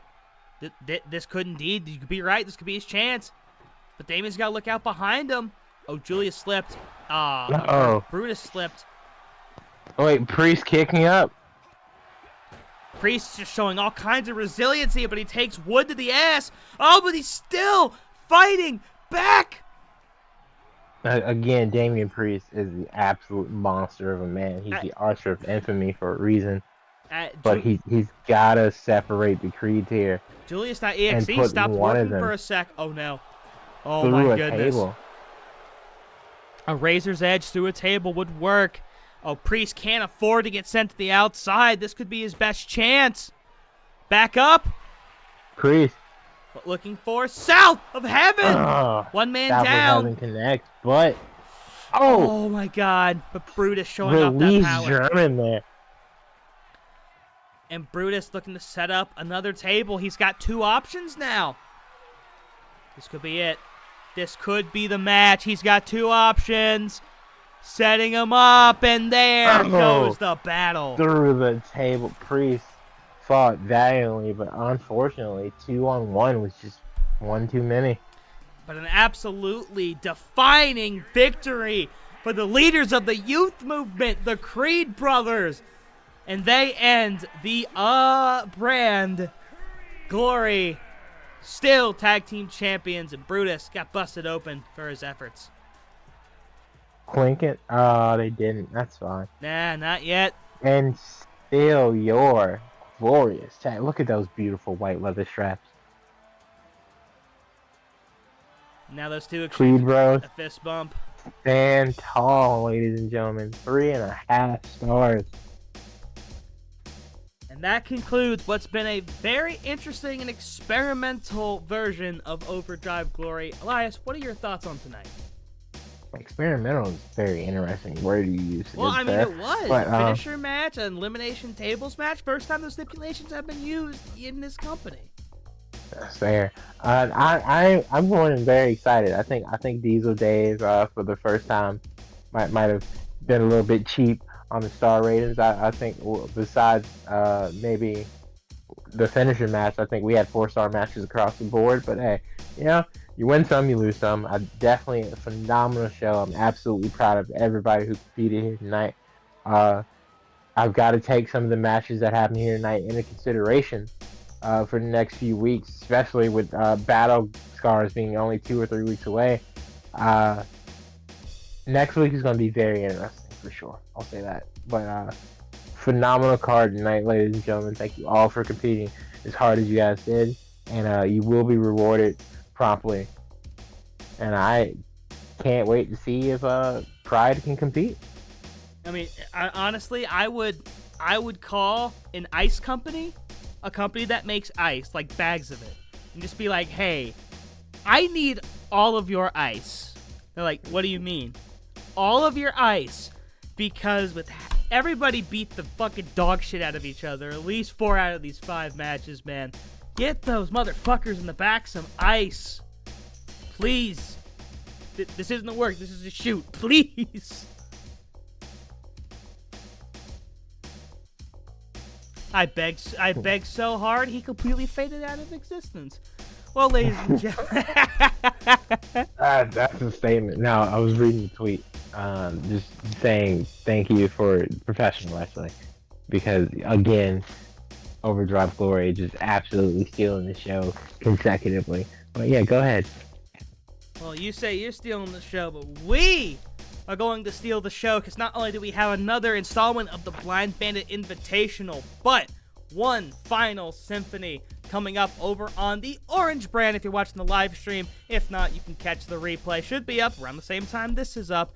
But until then, for Elias Storm, my name is Stanley Brewer, and thank you very much for watching Overdrive Programming. We will see you guys in a bit. And where's the button? There it is.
Ladies and gentlemen, we are going to push the intros to the side for tonight. You know exactly who the hell we are. You know exactly what you are doing here.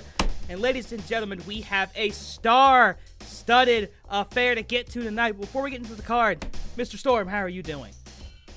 I'm doing absolutely wonderful, good sir, and I expect some pretty good things, not great things, but pretty good things from your card here tonight. You are setting your expectations way too low, and I'm about to show you why. Let's get into the card.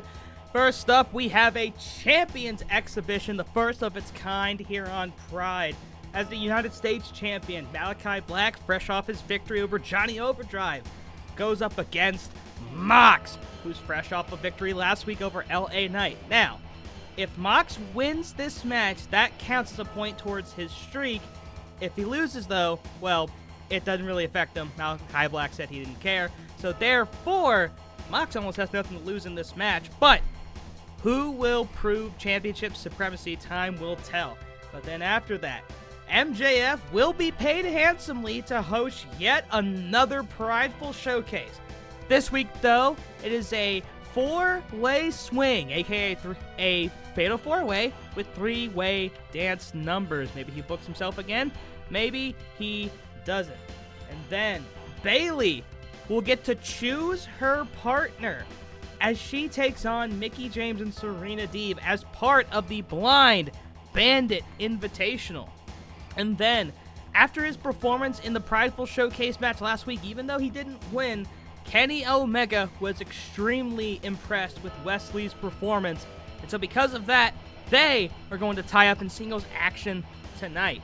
And then, fresh off a time limit draw, Ace Empire is looking to make some moves, gain some momentum in the tag division as they take on one of the greatest tag teams to ever walk this earth in the Young Bucks. And then our main event, the third and final match in Rollins and Gunther rivalry, one final symphony. Can Gunther finally have a successful defense of the Galactic title, or will Seth Rollins win it back once and for all? And ladies and gentlemen, the stipulation of this match will be last man standing, something that I know Gunther is very familiar with because that is stipulation that he had when he won the Galactic Championship at the inaugural Wrestle Mayhem. And Elias, I'm not a religious man, but whatever demons exist out there, I prayed to them that this week we absolutely body your card, and hopefully I won't have to sell my soul at the end of the night. I mean, you inviting some shit to your door, big dog, with that one, so best of luck to you. That's not even the worst thing that's been at my doorstep this week, good sir. That's a good point. But with that being said, before you say time to tell from Bell or whatever the fuck stupid shit, we've got you don't know the catchphrase. Very exciting champion, because it's not a catchphrase. We got a very exciting Champions exhibition match. Champion versus champion. Internet versus United States. Who will win? And of course, Moxley, one of 3 two-time World Internet Champions, but the only Internet Champion to successfully defend it. And of course, as we said, a loss tonight does not affect him, but a win helps towards his streak, because, if he wins the match, I'm not just going to be like, yeah, no, that doesn't count, because being the Internet Champion is probably one of the hardest jobs on the Orange brand, if not in all of Overdrive. We talk about targets on backs, but a target is literally on your back by a different individual almost on a weekly basis. And Moxley, International Champion Finn Balor would like to have a word, but yeah. Oh, was Finn Balor on Allure this week? I don't think so. He will be next week. But was he on this week? I don't think so. And Moxley, was Mox on last week? Yes, he was, actually, and he won. He beat LA Knight. Mm-hmm. Cool. This is my point. It's sharper than yours. And guess who won last week? Winning said title. Finn Balor, but he's Finn Balor on this week? Yeah, no, he's not. Is he going up against another fellow champion? No, he is not. Well, I don't want to give good matches away on free pay-per-view all the time, bud. What do you mean free? What do you mean free pay-per-view? This is TV. This is real life. I know you're a PNG, but this is real life. It's not fantasy. I'm not delusional. I swear. In the words of my very good friend MJF, you want me to wrestle on TV for free? Finn Balor is not wrestling a fellow champion on television for the free scheme. I mean, you had a champions exhibition on an episode of Glory, but I digress. Here comes Malachi Black, who is also fresh off a recent victory. His coming over the winner of the House Open, Johnny Overdrive, at Defiance.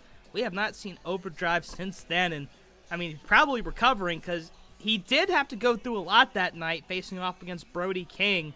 And when Overdrive comes back, I mean, I feel like he still has to have his eyes on the U.S. title because, I mean, that was a tough match, but Malachi Black getting that win with that one last table break within the final 10 seconds. After dicking around for 2.5 minutes. And they got confused. They had never seen such tomfuckery before, and Moxley trying to go no tomfuckery here, and immediately coming out with offense on Malachi Black, and he might have been thinking paradigm shift here, but what a reversal. Malachi Black possibly saving himself from an early grave. Now working over that arm is Black, and I mean, I don't think we've really seen the technical side of Malachi Black all that much, but that's just because of he's such a sheer offensive force. Tall, limber body, huge legs, a kick that can knock your skull clean off your head. I mean, Mox does absolutely have his work cut out for him, despite Mox, of course, being a big, muscly man of man. No, for sure. I for one don't really have a preference as a match. Obviously, seeing the internet champion Jon Moxley win is cool. This is not for either title, so I can't say, oh, I want Malachi to win. Not only is he double champion, but once again proves that the fake internet championship refuses to have a competent champion. Unlike the indie death god, the true internet champion of the planet. But, speaking of, I haven't really seen him on TV all that much. Matt Cardona is world champion of 5 other promotions. All right. Once again, my guys and girls can take indie bookings as much as they choose.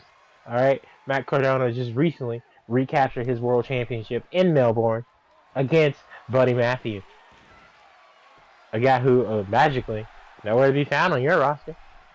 Well, nowhere to be found on your roster either. But I don't want any of those House of Black cult freaks on my roster. You say that now, but we'll see where you stand come the next draft. Speaking of House of Black, the leader of the House of Black getting the upper hand on Mox right here. Oh, boot to the face. Oh, went for the stomp and missed. Spitting black mist in people's eyes and turning super hot cheerleaders into weird gothic dommy mommies. I don't appreciate it, bro. You really? I'm surprised you don't appreciate that last part. Damn, I thought you were a man of taste, a man of class, a man of culture. I am, Moxley but the only goth Malachi. dommy mommy I want is on my brand. There could be multiple dommy.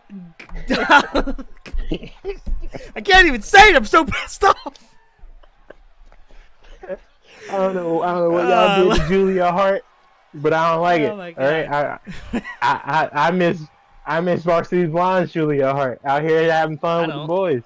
Mox going now for the neither cover. of those guys are in the. Now neither of those guys are in AEW, and the other one's confused, and his new name is like Lexi King or some shit, like he's a porn star, but couldn't be me.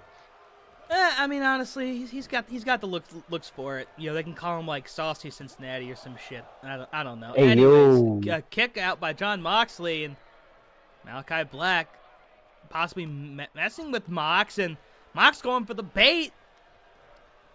Malachi Black looking to take advantage. Drop down. Oh, God. And Jon Moxley, he's been down and out for a little bit right here. Malachi Black has completely taken control of this match. Something that you never want if you're fade to going black. out. Oh, my God. And see what I mean? One and a two. Two. Oh, Moxley. Oh, he kicked out. I'm going to be honest. I'm surprised by that. I thought that was it. Showing 100%. that toughness, that fortitude. Just that kind of toughness that you need to have week after week, and he He dodges the dive. The big flippy dive.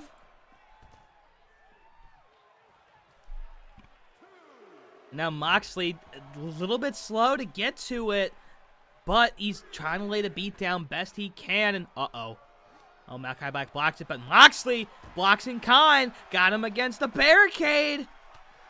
Again, he's slow to punch, you can tell Black's done a number, but Moxley's still bringing the power, using the legal weapon.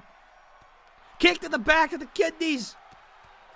Count of 6 now, whenever the referee decides. That signature Mox violence completely on display. Moxley. Count of 7.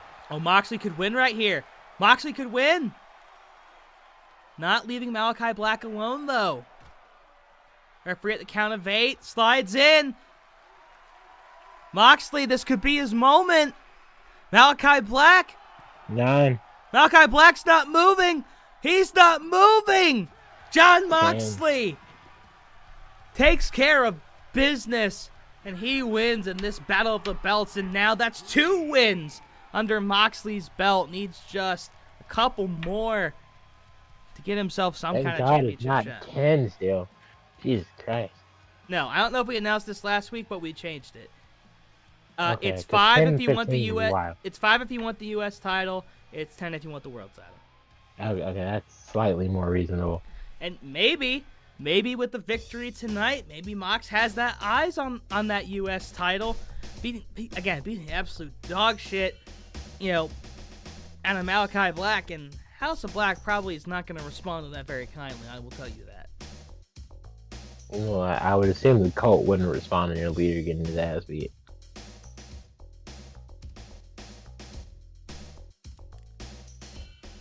But anyways, I mean, what a way to absolutely kick off this show. Champion versus champion. I'm totally not trying to stall for timing here while shit loads. Very fucking slowly. What do you mean loads, bud? I don't know what I mean by loads. What do I mean by loads? Do you know what I mean? I don't know. What does any of this mean? What is life? I'm LARPing as a fucking wrestling commentator with the 2D image. What is life anymore? First of all, I'm 2.5D. There. Where's your half a dimension? I don't see it. It's in my pants. All right, I'm done. That's it. This is the Alliance show now. Okay.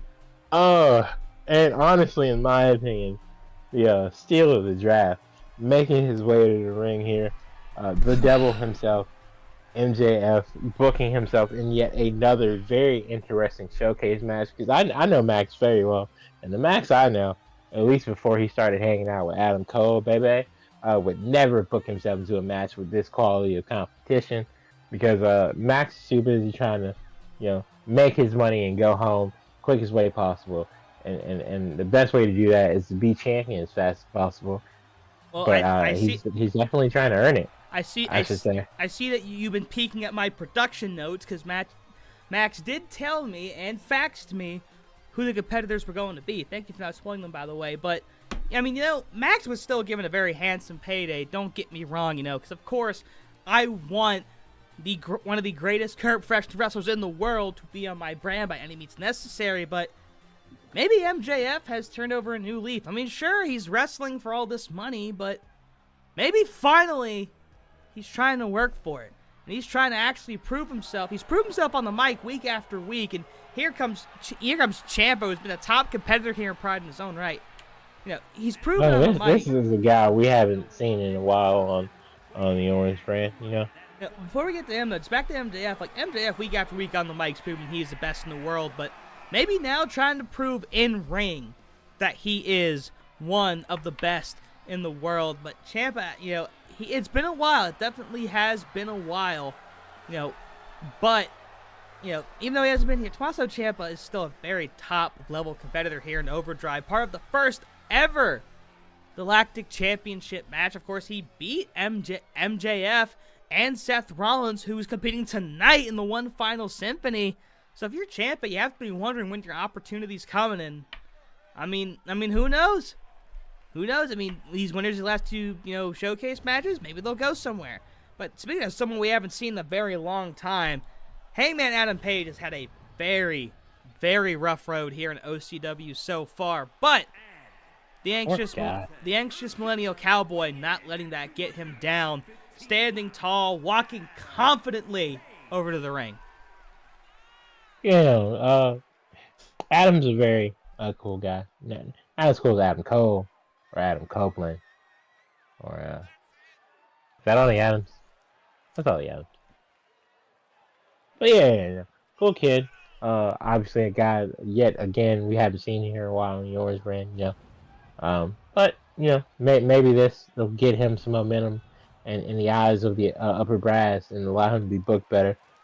But, what was that comment comparing Adam to Adam? Why would you compare Adam to Adam like that? Everybody knows that Adam is one of the best superstars in all of OCW. Meanwhile, Adam is just, I don't know what the hell Adam's doing because Adam's on your brand. But why are you comparing Adams to Adams here? Well, Adam Cole, baby, the best of Adams, just recently came up just a little bit short from being extremely short, actually. This Adam hasn't even sniffed a world title opportunity. So hey, look at this shit though. How about this? Claudio Big Stromboli, who we announced at the top of Overdrive Glory, is signed to the Orange brand as part of that blockbuster trade. MJF, I guess, got word of it because he was like, hey, I want the Big Stromboli. MJF putting himself up against very, very big men. And Claudio Big Stromboli probably looking to make the biggest impact that he can in his first match here on the Orange brand. Welcome to the team, Claudio. I'm sorry I didn't draft you. I know the competition got a little bit too stiff over in the white brand, so hopefully this fresh start for him can do him a little bit better. Former ROH World Champion. But where's Eddie Kingston when you need him to punch this guy in the mouth? But with that being said, best of luck to Tommaso Ciampa, a guy who definitely should have been on the white brand. But, DIY will be reunited one day. I mean, they did reunite very recently in the alternate universe. I mean, can't say for how long, though, because, they've reunited before. Because first time I saw them in action, they reunited for, that match against Mustache Mountain at Worlds Collide. Great fucking match, by the way. That was a good match. Yeah. Which, that and, TakeOver Portland were, my first two takeovers, which is why I love Dijak so much. Because he and Keith Lee had a barn burner to open that night.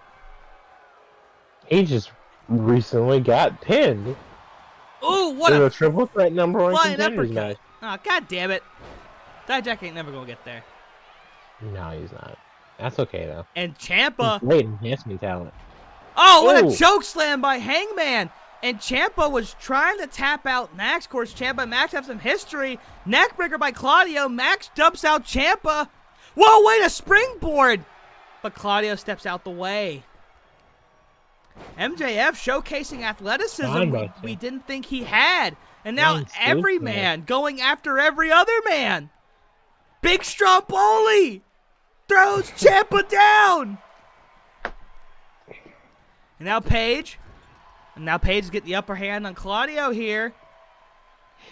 Wait, Claudio spins back to his feet. Hangman. DDT. Oh, what a DDT there.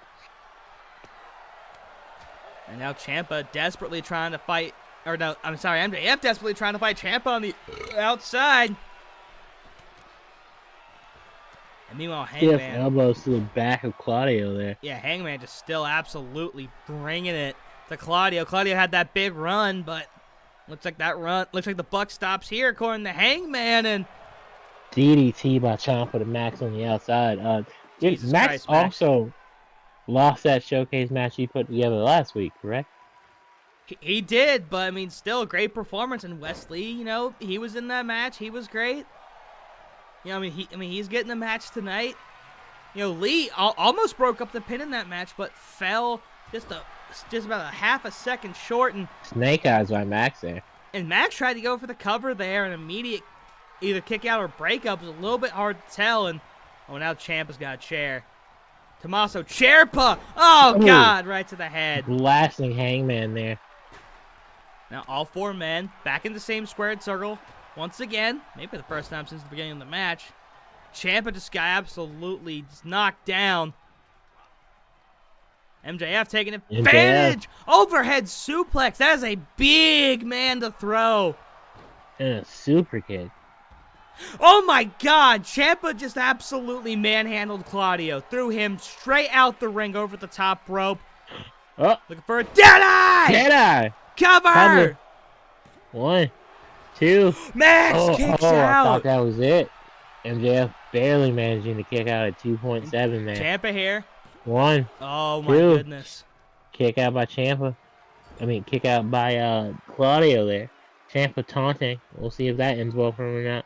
Well, Hangman's pretty much handling everybody else right now, so Ciampa actually had the space to do that. Oh, He's got guillotine locked in. Guillotine locked in. Hangman's not moving. Hangman's not moving. Max needs to break this up. And now all 4 men back up once again. Max! Oh, springboard! Drop kick! absolutely taking out Ciampa there. And MJF for the 2nd week in a row, bringing the fight best he can. Going toe-to-toe with the big guy Ciampa now. And Max looking for... Oh, package pile drive? Package! Yes! Pile driver! Connect. 1, Kick 2, out. no. Tommaso Ciampa able to kick out. And Claudio, here's the pin. Cover. Oh, almost a pinning moment on Hangman there. Oh, Widow's Bell. Widow's Bell. Bell rung. MJF. Are they going to break it up? 1, Claudio's not breaking 2, it up. No. And 3. MJF's eliminated. I just realized what this match was. Is eliminated. Ladies and gentlemen, I'm gonna be honest. this- I thought the game had glitched because it still said Fatal 4-Way, and I was like, oh fuck. this is not a normal Fatal 4-Way. This It's 4-way is swing, baby. a 4-way. I'm not saying that. This is Why a 3-way not? dance Claudio's in it. That's +1. why it's a swing. This is a 3-way dance +1, ladies and gentlemen. That's Now we're stupid. down to Fuck 3. you. Claudio, meanwhile, plans Ciampa, and Maxwell books this match, but he's the first one out, and that's got to be a big hurt to the ego. Submission maneuver. And, Ciampa didn't have to do anything. Oh, but he didn't have to do anything. Heyman taking care of himself out there, but Ciampa, club to the back. And now a punch to the balls. I guess wasn't the ball, maybe just above the shaft. I don't know how you miss it. That's a really big target. As Claudio takes down Ciampa, he's taking down both men. Well, kinda. Oh wait. Also pause. I think he's thinking. He was thinking swing, but Ciampa's thinking neck breaker. Swinging neck breaker. Here's the cover. 1, 2. Kick out by Claudio. And Claudio's got to roll out. He's been giving it his all, but all of these big men just absolutely taking it to each other. Claudio might be doing the smart thing just by sitting outside the ring. Now big boot to the face. Oh, wait, Claudio just cracked his neck. He's ready to go. Big Stromboli back in the ring. He's got Hangman. Oh, and Hangman's got his number. Oh, Hangman might be thinking of lariat there. It fails. Now Claudio. Oh, he's got him lifted up. Oh, wow! No arms needed. What a move. But Ciampa! Fairy tail ending! He might be able to get 2 for 1 here. He could pick his poison. It doesn't matter. 1, 2. Woo! Kick out. He should be trying to cover Hangman here instead of... But no, Ciampa was too shocked. He couldn't believe it. The fairy tale ending has ended everybody. But it doesn't end Claudio. Into the bully choke. And Hangman might tap. Hangman might tap. He's fighting. He's fighting. Is he fading? Ciampa's keeping that locked in for a very, very long time. Oh, Page. No, Hangman able to fight out. To his feet. Somehow, the anxious millennial cowboy figuring things out. Oh, Cesaro's got a bat. I don't know if the Swiss play baseball, but this is about to be a home run. Ding dong, a la Philadelphia Phillies. Pretty sure they played cricket. But yeah, no, Hangman. But Paige is already back up. And a DDT. Oh, DDT. A DDT. And Hangman maybe looking for... Oh, pile driver on the chair. Ciampa has had neck issues. And he has to roll out. Yo, alright. Well, clearly, Hangman Page doesn't care about the safety of others here. I mean, he has to be mad. He hasn't been getting shots. He hasn't been on TV. He's trying to seize the opportunity. And Ciampa trying to create opportunities as he does. And, oh, he gets revenge. Well, actually, no. Because he hit Paige with the... Oh, no, Claudio. Never mind. Got revenge on him for something. And now it's Ciampa and Claudio all alone. Suplex Claudio what a German. onto the chair. But now, Deadeye for a second time, Deadeye! on the back. Ciampa kicks out. The Deadeye has failed twice. If I'm Hangman, no, you don't celebrate. You beat the shit out of him. There you go. See, they're tired. They've been battling each other for a long time. It just needed a moment to kick in. Oh, but wait a minute. Oh, Hangman. Ciampa had him in a choke earlier. This could be it for Paige. And Paige taps immediately. Hangman, kicks out. Taps, excuse me. I mean, it was 1v1. You can't blame him. Just the amount of pain he was probably in through so much of that match. Everything that he took. It was just too much. Hangman was looking out for his safety. And God, right to the dick of Ciampa. And whiffing twice. Oh, and Ciampa's pissed. No one likes getting chair-shotted in the dick. Have a pinfall each. Who's going to get that final pinfall? Oh, and it looks like it might be Ciampa with how he just laid in that shot. Now going for the leg. He doesn't want the Swiss Superman to stand. He wants to chop down the Swiss Cyborg. But Claudio's not going to stand for that in a drop kick. The resilience of one Claudio Big Stromboli. Oh, what a neckbreaker there. And this could be his comeback. Oh, God. Oh, Christ. Oh, okay. Oh, God damn it. I guess 2's the magic number when it comes to chair shots. And Claudio about to get dumped out. Oh, wait a minute. Willow's Bell. This could be it. I don't know if Claudio's got anything left. That's it. Tommaso Ciampa, huge victory over the debuting Claudio Big Stromboli. The black-hearted psycho killer finally gaining some much-needed momentum over on the Orange brand. Can he capitalize that into a United States or Internet Championship opportunity? You'll have to stick around and find out, ladies and gentlemen. But thank you for advertising the show for me. I'm just trying to be a good commentator. well, you are. Not as good as me, but you are. Eat my 0.5D packet.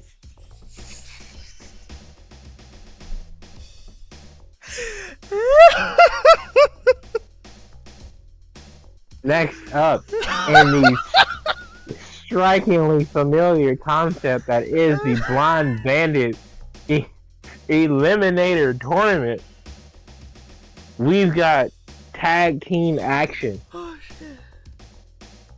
Oh, indeed we do. Of course, Bayley, getting an opportunity to participate in the Blind Bandit Invitational, but being that she is a Prideful Women's Champion, we gave her the chance to choose her partner as she goes up the random pairing of Mickie James and Serena Deeb.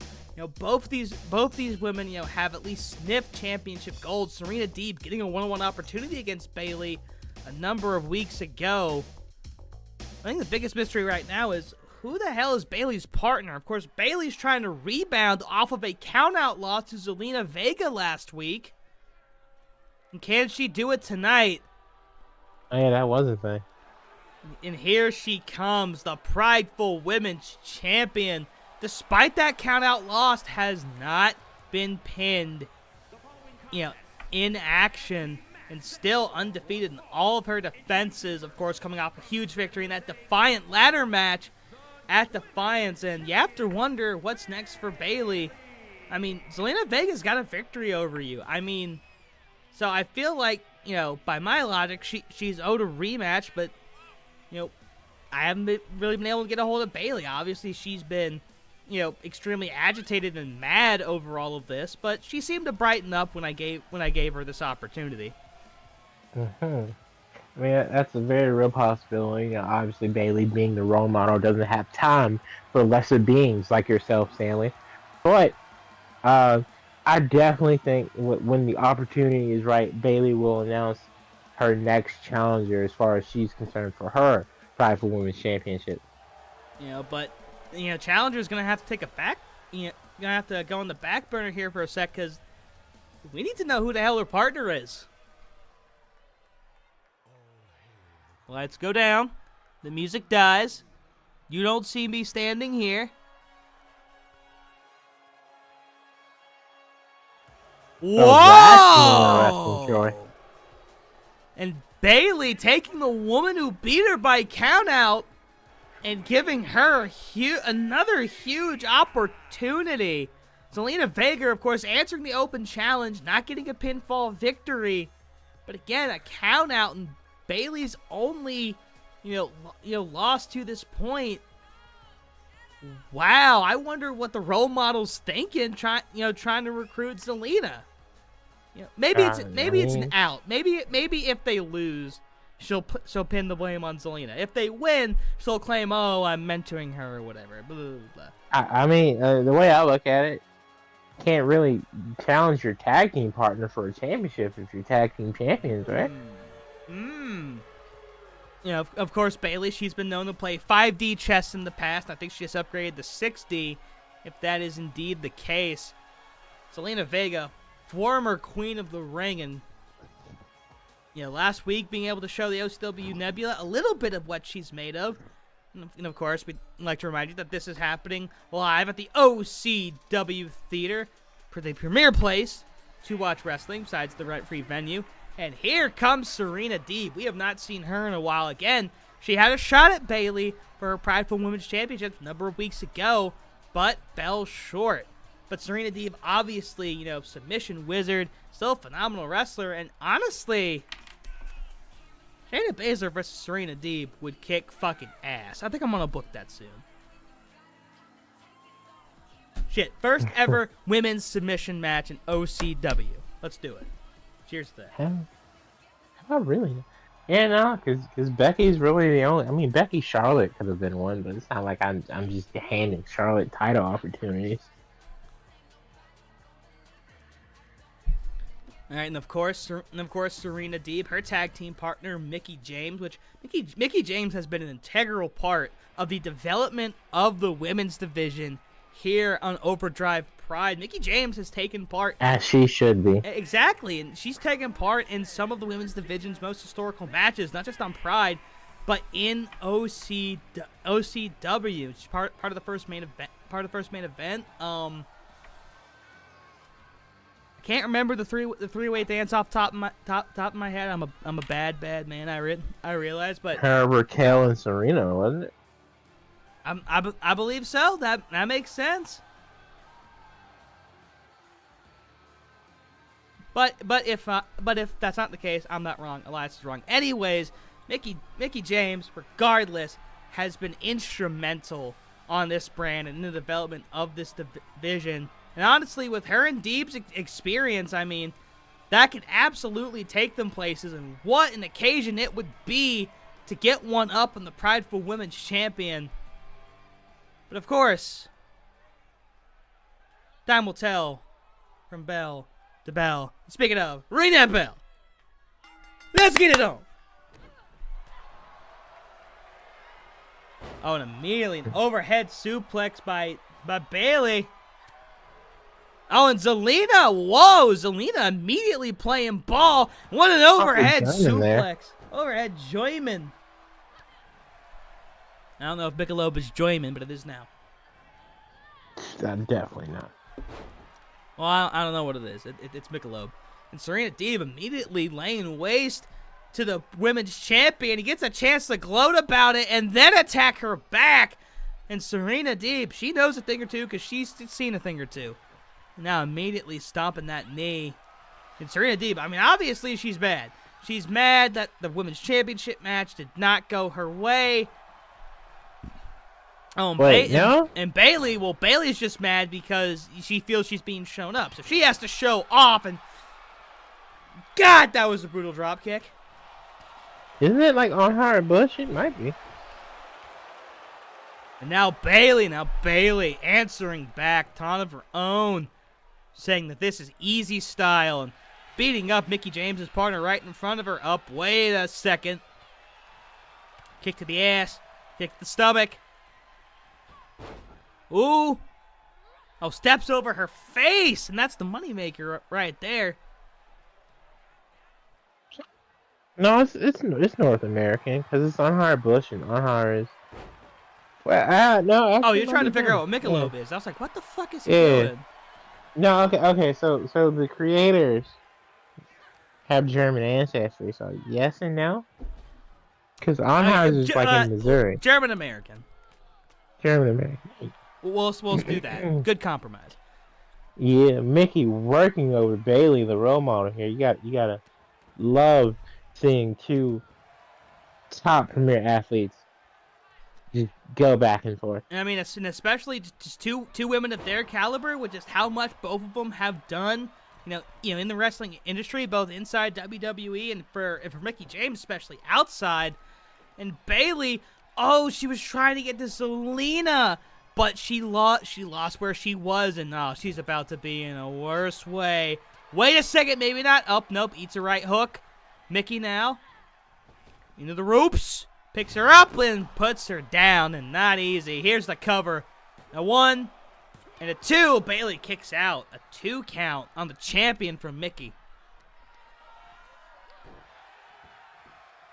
And now Mickie gonna tag into Serena Deeb, and again, it's that experience that's really working here. These two have taken their whoa, wait, Bayley the belly! Here's the cover. 1, 2, and a kick out. And Bayley almost ended that whole thing by herself. I was about to say. Bayley's starting to become in the vein of the RKO out of nowhere, and Zelina now helping out the cause, and I think she just really wants to be tagged in. Oh, Bayley. But Bayley, I guess, choking out. She's showing on the outside here. She's showing her chops. She's showing why she's the champion. That's a lot to say.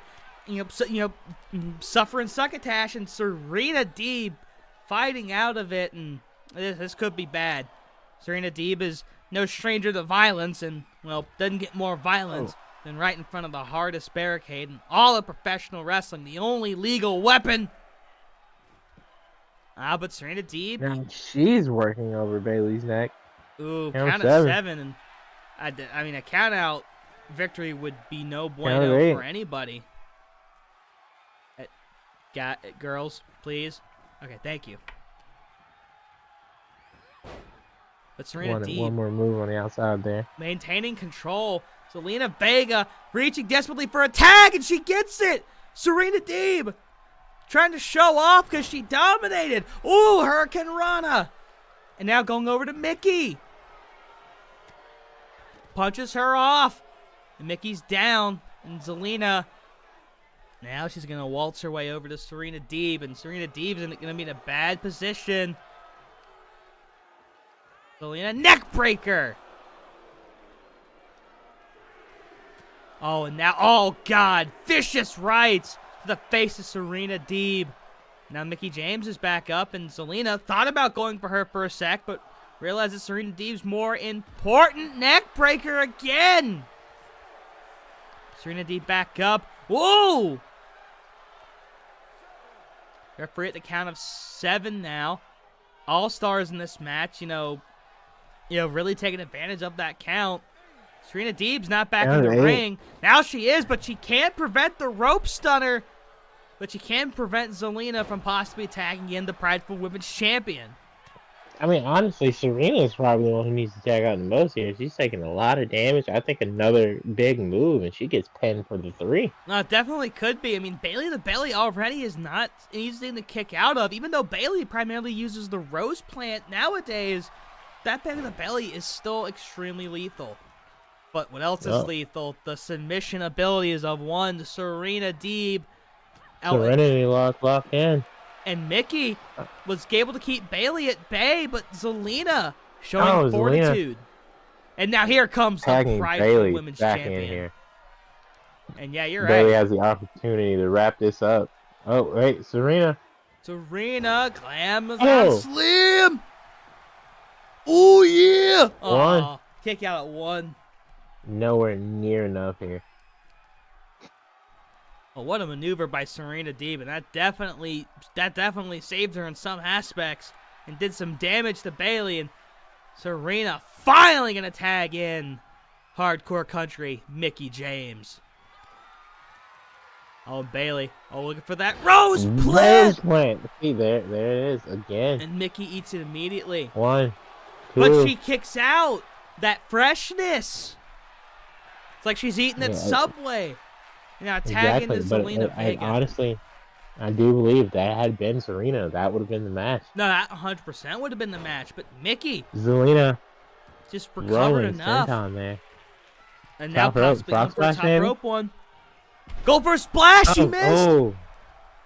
What a whiff there. Again, high risk, high reward. That Latino Heat, it was not with her on this day. A nice little suplex into a bridge. Selena's already back up. Springboard. Bulldog. Oh, Serena, though. I don't know if she got enough time to rest. Yeah, honestly, I think this might be better for Bailey and Zelina. And yeah, you're right. She did not get ample time to rest, I don't think. But she wanted that tag in. Stunner. Oh, what's this going to be? Zelina. Sweeps the leg. DDT on the C. Emphatically planting Serena Deeb's head into the mat, and obviously Mickey doing the immediate breakup, knowing that would have been the end of the match. Immediately saved. And now planted on the face is Deeb. That face is taking a lot of punishment. Another senton. Zelina Vega showcasing her athleticism. Back to the top. And so, will it connect? Oh. Moonsault! What a moonsault cover. 1, 2, and Bailey can't prevent the breakup. But goddammit, did she try? Because not everybody tries. No, definitely not. And Serena Deeb still setting up something here. Still needs to show that fortitude into the roll-up. Cover 1, 2. Oh. She had to kick Serena to get that done. That might have done more damage to her. Side, flap, Conrad. God damn it. Zelina Vega pulling out all the stops, but it's just not enough because it's a tag team match. Oh, Poison Rana, I think. I don't know. You're supposed to go for the cover, though. No, definitely not. Dragging. All right, Serena's been taking a lot of damage here, ladies and gentlemen. Gotta get out of the ring. And Zelina Vega's very aware of that, though. I think she was trying to. Oh, what a twist! Oh. I think she was trying to take Serena into the corner with Bailey to further just beat her down. But Mickey tagging in. But now Mickey fresh once again. Oh my goodness, what a kick! And now she's measuring. She's measuring. Get out the tape measure! Into the DDT. Cover. 1. Not even a 1. Bailey breaking that up. Not even Uno. Not even evil. Of the most iconic women's finishers in the history of professional wrestling back to back. Couldn't be a good feeling. And we've seen Mickey James go high risk before. Here she goes to the middle rope. And completely whiffs. Missing. This is Zelina's chance. No, usually I'm excited to see now. Running Bulldog. Yeah. Cover. There's a 1. Oh my goodness, Mickey James. That veteran instinct kicking in immediately. Now, Zelina's pissed. Just that youthful just angst coming. Is that right to say? I don't know if that's right to say. Anyway, code red. Cover 1, 2. Because, I don't know, angst is something that's associated with, edgy teenagers, and Zelina's, a fully grown woman, so, I just don't know if that really works. And she was full of anger because none of her finishers were working. There we go. We figured it out. Thank you for joining me on my 12-step journey. As Mickey now looking to work over Zelina Vega. The chick kick with the very chiseled abs. And Zelina attacking into the champion. And maybe Mickie James would prefer it this way because I'm sure she's won a Bayley one-on-one for a very, very long time. But Bayley plants her on her feet. And Bayley now maybe setting up for a rose plant. Mickie James took one earlier in the match, and she's not looking to take another. Oh, slap to the face. Now a knee. And now Serena Deeb, she's had a little bit of time to rest and process. Will it be enough? Ooh. Scoop slam, beautifully executed in front of all of the Diva maniacs, but not enough. Those matches seemingly gone on for absolutely ever. I mean, hey, that's just how much both these teams wanted. Obviously, Prideful Women's Champion wants to become the first person to be holding 2 championships at once. Oh, but Mickie James not making that easy. Another Mick DDT cover. Zelina flying right in. Have we entered the perpetual hellhole that is tag team wrestling on the Orange brand? I'll let you know after the next 2 pin attempts. I feel like there's a certain just limit we have to get to it becomes fucking ridiculous. I mean, it's ridiculous. It's ridiculous, but it's not fucking ridiculous quite yet. Back in my day, there were time limit matches, but shit happens. Well, we can't have draws in the Blind Bandit Invitational, okay? We need to have clear winners. Well, that's why you make them do rock, paper, scissors if it ends in a draw. No, fuck that. That's stupid. No, that's not stupid. I'd rather them have them play fucking Master Duel. At least that'd be more compelling. I did hear Zelina runs Sky Striker. Oh, fuck yeah. And the I don't prideful know champion. I just made that up. I don't know.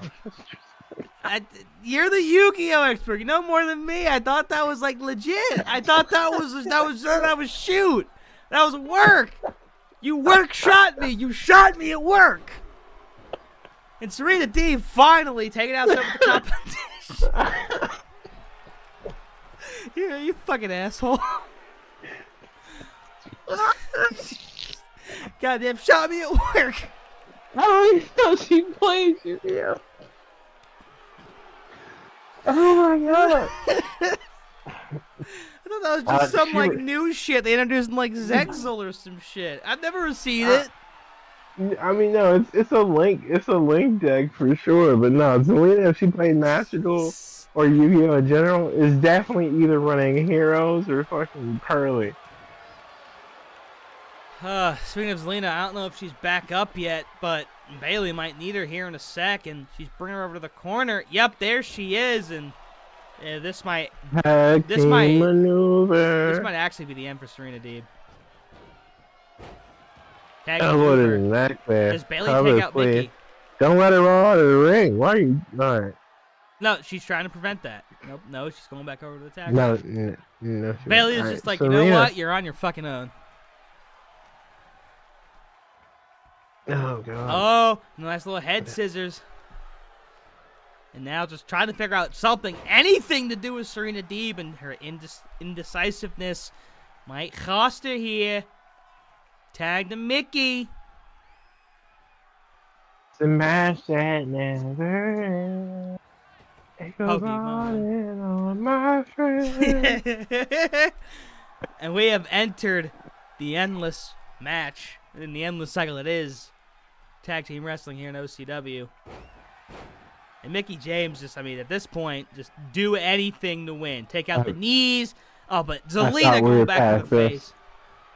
I real deal thought we were past. We had a One, dope women's tag team. 2, wait a minute, earlier. no! The Way versus Toxic Attraction. It was a 4-star match. It wasn't too long. Wasn't nothing crazy. Just in and out. But no, we can't have that. Can't have nice things. What a kick. What a kick by Mickie. Here's the cover. There's the Break nothing. up. This is, get it, what, Zelina? Uh-oh. Okay. I got concerned for a second. Thought there was a glitch in the Matrix. This is officially fucking ridiculous, ladies and gentlemen. And Mickey, broken broom handle. Don't show off. Go for pin. She go for the pin there when Bailey's right there. I mean, she might not compute. That happens sometimes. Deep arm drag into a headlock by Serena Deeb. And could Zelina tap out before Bailey gets there? No, she reverses it out. Tagging back into Mickey. Now Mickey bearing a lot of the workload. And Mickey trying to do something about Zelina. Zelina, trips her up. Dropped Toho. And now going to tag back in the prideful women's champion. And Bailey, I imagine, is getting irritated at this point. That not only has she not gotten the job done, but neither has Zelina. And Mickey looks to be going for that DDT again. But instead, Rose Plant. Cover. Zelina, do something. You're too late. Brett, what Serena's getting into the ring before she even fully covers. Bailey the belly! Like, she does it again! we still have 3 more matches, ladies and gentlemen. Listen, the other tag match has a time limit on it, okay? So that one has a time limit. Well, because somebody has to win this one. It's an invitational. Nobody told you to steal my idea. What do you mean? Invitational is like a general concept idea. It's just been floating out there. What's the part in front of the invitational again? Blind Bandit.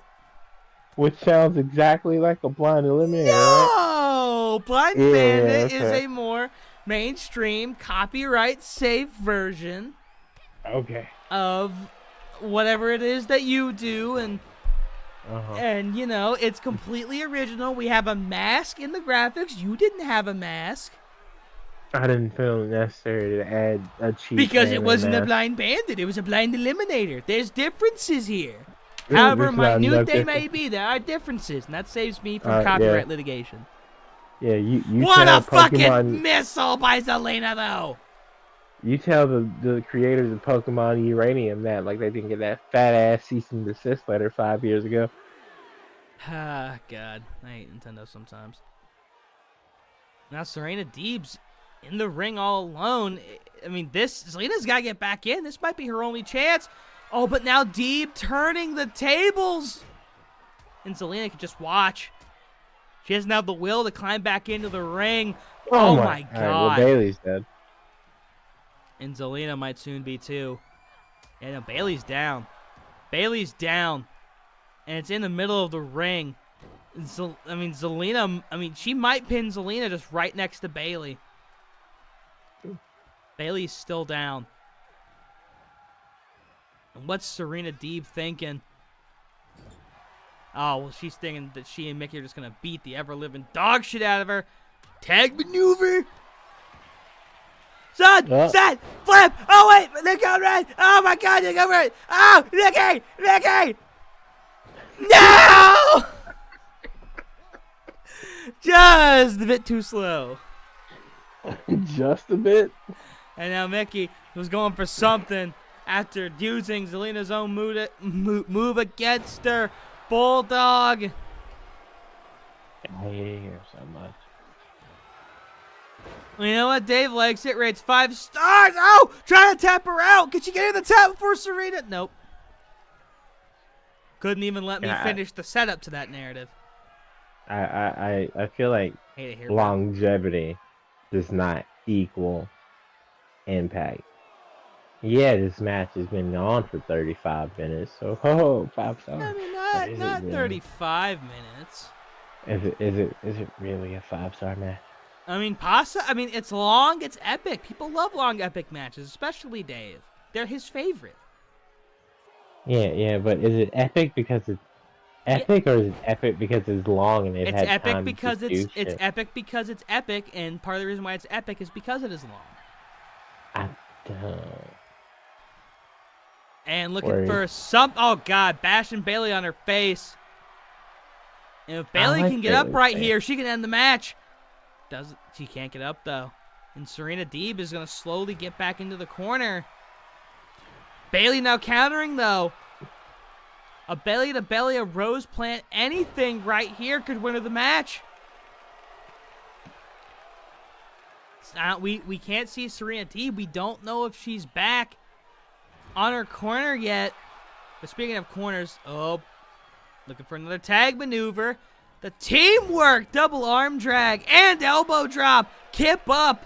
Oh, but Mickie James kips up. Mickie James has no time for your games. What a sequence. You could only get there if we went as long as we did. Everybody pulling out all the stops, and here comes Serena Deeb. I mean, you have to admit, that shit was fucking epic. It was interesting for sure. And now Serena just trying to work on Zelina in any way she can. Because she's thinking a quick tap-out victory might be their only option here. With Bayley just perennially being on the ropes like that, a quick tap might be the only option. Oh, wait a second. Oh, 3 amigos. Nah, just the one amigo. And their pal Steve.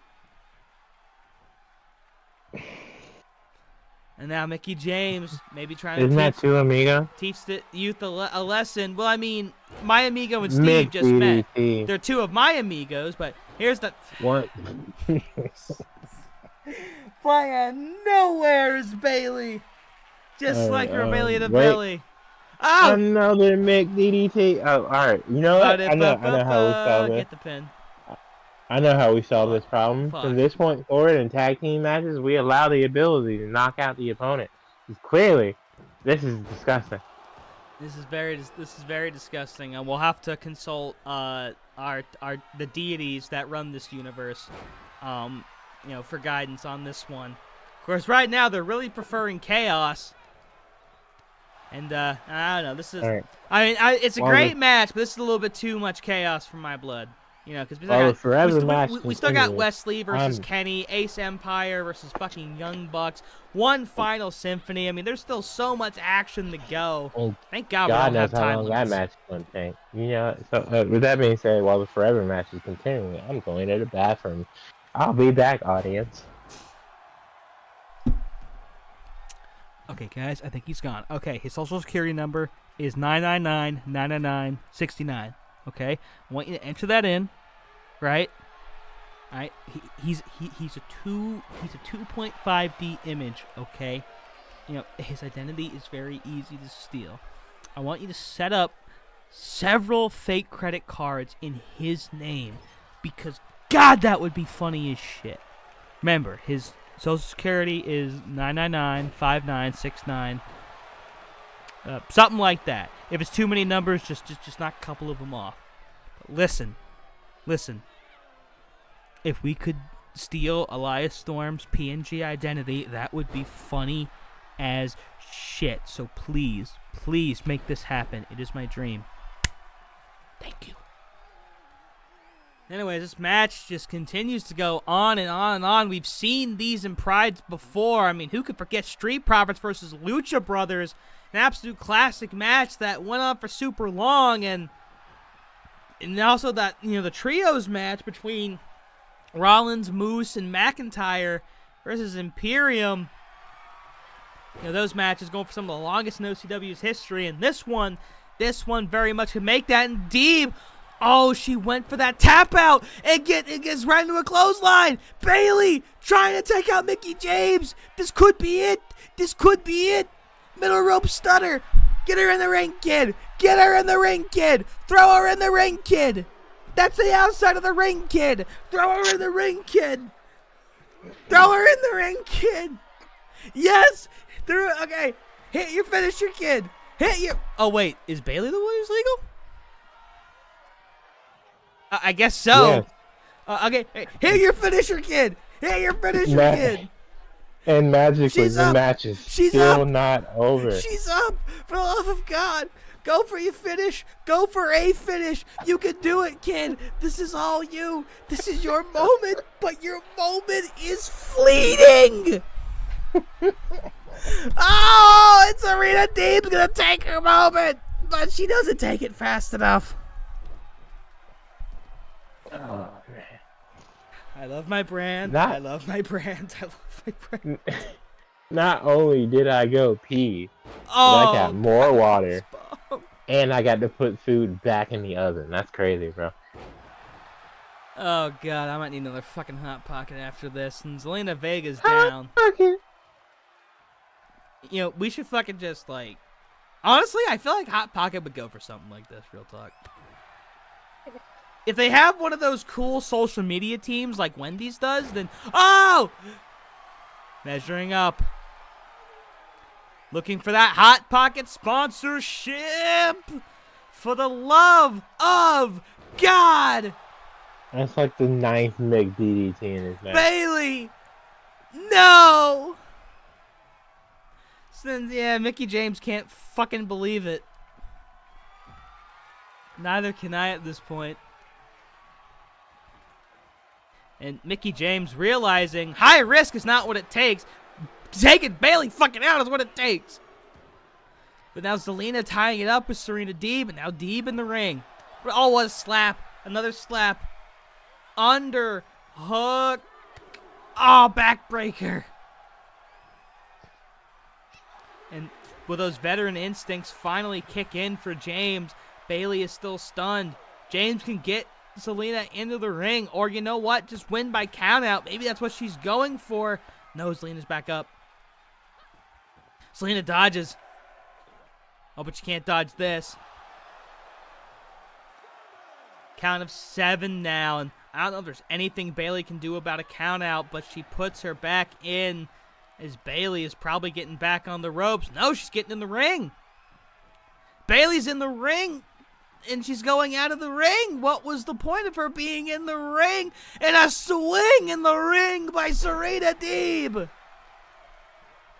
Pulling out all of the stops, and I mean every single one of them. Now tag back into Mickie James. Mickie James across the ring at Bailey. Does nothing. Little whatever that was. Mickie James now. He's trying to teach Zelina another lesson because apparently Zelina never learns. But I guess neither does Mickie or Serena. Mickie James, I mean, at this point, I mean, she's just as mad as everybody else is. Fantastic match, but just a little bit too long. And going for a McDDT. Cover. 1. No, Bailey! No, Bailey! No, Bailey! Mickie James and Serena Deeb win. Bailey gave up. She could not take it anymore. But Zelina takes the pinfall instead of her. So Bailey still unpinned in an OCW ring. But you have to believe Bailey will be taking out her unbridled rage on Zelina Vega one of these days. Partner, did you survive? Yeah, I'm here. I just. God. Yeah, no. Alex. I was talking to Alex for a little bit, and then Ryan called, and I was just like, yeah, no, bro, this is ridiculous. I'm surprised they were still here, too. And it was like, bro, I want to go to commercial so bad. And I was like, I want to go to commercial so bad. And I was just like, a whole bunch of stuff. But we're here now. Congratulations to Serena and Mickie. We should have 3 more matches. I hope to God they're not all 35 minutes apiece. I mean, one Final Symphony might be, but that's one of those matches that absolutely earns that time limit. But one match that could earn that length of time is this one. This is a very interesting match. So Wesley booked in the 4-way showcase last week, coming close to a victory. This is the first time that we had seen Lee since he walked out in this match with Brody King, which eventually led Brody King to get to the House Open Finals. But Wesley seemed like a changed man last week as he's making his entrance here now. Wesley seemed like a man determined, a man on an absolute mission. And this isn't just a great opportunity just here in OCW. This is just a great opportunity career-wise because he gets to mix it up with the belt collector himself, one of the greatest wrestlers to ever walk this earth, Kenneth Omega. And if I'm Wesley, I'm taking this as seriously as possible. No, absolutely, he should. Wesley definitely showed his mettle last week. Kenny Omega, it's again, Kenny Omega, the best bout machine, the cleaner, the opener, the reopener. You know, whatever you want to call him, right? He's one of the best professional wrestlers on the planet, but it's not like Wesley doesn't have the potential to follow in those footsteps. And of course, this week, Kenny could be calling himself the opportunity, especially if he suffers a loss to Wesley right here. But of course, Kenny Omega, he will give you one hell of a match, no matter what. And, you know, it's strange because Kenny's been in high-profile matches for sure, but, you know, outside of having a contender's opportunity, he hasn't quite had the match yet. He hasn't had that championship match, that main event match. But maybe, just maybe, he'll try to steal the show and get a main event level match out of Wesley. Of course, Wesley, you know, coming off of one of the longest North American title reigns. And, I mean, Kenny, he's been Trios champion. He's, well, again, was a belt collector. And recently IWGP US champion before Tiger Driver 93 happened. Kenny Omega still in absolute prime shape, walking in the ring like he owns the place, because, I mean, he might as well. To me, Kenny was the steal of the draft, getting him at number 3. Not only does Kenny have a chance tonight, but the Young Bucks finally getting an opportunity to move up the ranks in the tag division as they take on Ace Empire, who's, you know, by all intents and purposes, looking to kind of take Top Flight's spot, but, you know, we don't know if Top Flight's getting that rematch or not. RK Bro has been very kind of hush-hush about it. You know, logic would dictate that they would, but, you know, RK Bro hasn't said anything, and after coming to that time limit draw in that 8-man tag the other week, we still don't know where RK Bro and Top Flight stand. But regardless, that's tag match. This is singles. What were you gonna say? No, I agree. It's weird, but obviously RK Bro can do whatever the hell they want. They earned that right, obviously. Still, you're prideful tag team champions, but I definitely think Top Flight's nowhere near with them just yet. And a pair of reversals on both sides to start this match, and that patented wheelbarrow head scissors by Lee, a standing, twisting moonsault, and then a regular moonsault, but he whips on the less flashy version. Kenny, though, whips on a kick. And Wesley taking advantage, a drop kick of his own right to the chest of the Best Bout Machine. And Wesley taking full advantage of this opportunity when he can. Even takes a moment to gloat. Will that cost him? No, Snapdragon. Snapdragon. And Kenny needed a face trigger. Head scissors. Into the poison Rana. Wesley, this might be over with very soon, ladies and gentlemen. It could be. Kenny now. Oh my god, a famouser. And uh-oh. Oh, no, okay. Absolutely ragdolling Wesley here. Oh, but Wesley, though, underhook. Underhook suplex, and he's going for the cover. Kenny, though, in the ropes, close enough, just had to dip the toe. But now Lee's got Kenny up and drops him on the ropes. Speaking of ropes, we know Wesley can fly. Oh, but he might be the one flying here in a sec. Slap to the face by Omega. Not once, but twice. Kenny Omega showing off his raw power. And Lee, Lee eats an arm drag. What a counter by Omega, and Wesley, he's got to regain himself. Kenny Omega says, fuck your rest period. And Kevin Nash is famous wrestler, not letting off the gas. And you know, if you're a Wesley, you do not want the Best Bout Machine of all people controlling the pace of this match. You really don't. You don't want to give this guy any advantage. Omega. But advantage Omega right Panning moonsault there. And Omega showcasing some of his athleticism. Of course, Kenny Omega, you know, no slouch to high-risk maneuvers himself. And Omega just kind of stalking Lee, looking him over, hops back in. Oh, Lee with two left jabs. Another underhook, another suplex. Right on the C, a backflip into a drop kick, and a springboard into a wheelbarrow, into a hurricane rana. Wesley in full control right now. Oh, but Kenny Omega, though, taking control immediately. Backward to Uranagi. Right on the Absolute planning Wesley there. Another Omega. Snapdragon into the bridge. Into a cover. One, two. Wesley kicks out of it. Kick out by Lee. That neck and upper shoulder has got to be hurting right now, though. Omega legitimately thought he had that one. He thought that was his, and he's showboating a little bit, but he is the best bout machine. He can do that all he wants, and working on that neck again. But right next to the ropes. And now some disrespect by Omega. Just a short little stomp, and this could be it. Yep. Oh, this could be it. Here Electric we chair. go. Wait a second. Oh. Lee got Poison Rana. Wesley fighting back. I don't think he was an electric chair. I think he was thinking One Wing Angel right there, Elias. I think that was going to be it. I mean, well, that's the electric chair set up into the... Oh, no, I got you. My bad. Yeah. I'll admit when I'm wrong. Sometimes. Yeah, learning. Cover. One. And a kick out at one. Kenny Omega not playing around.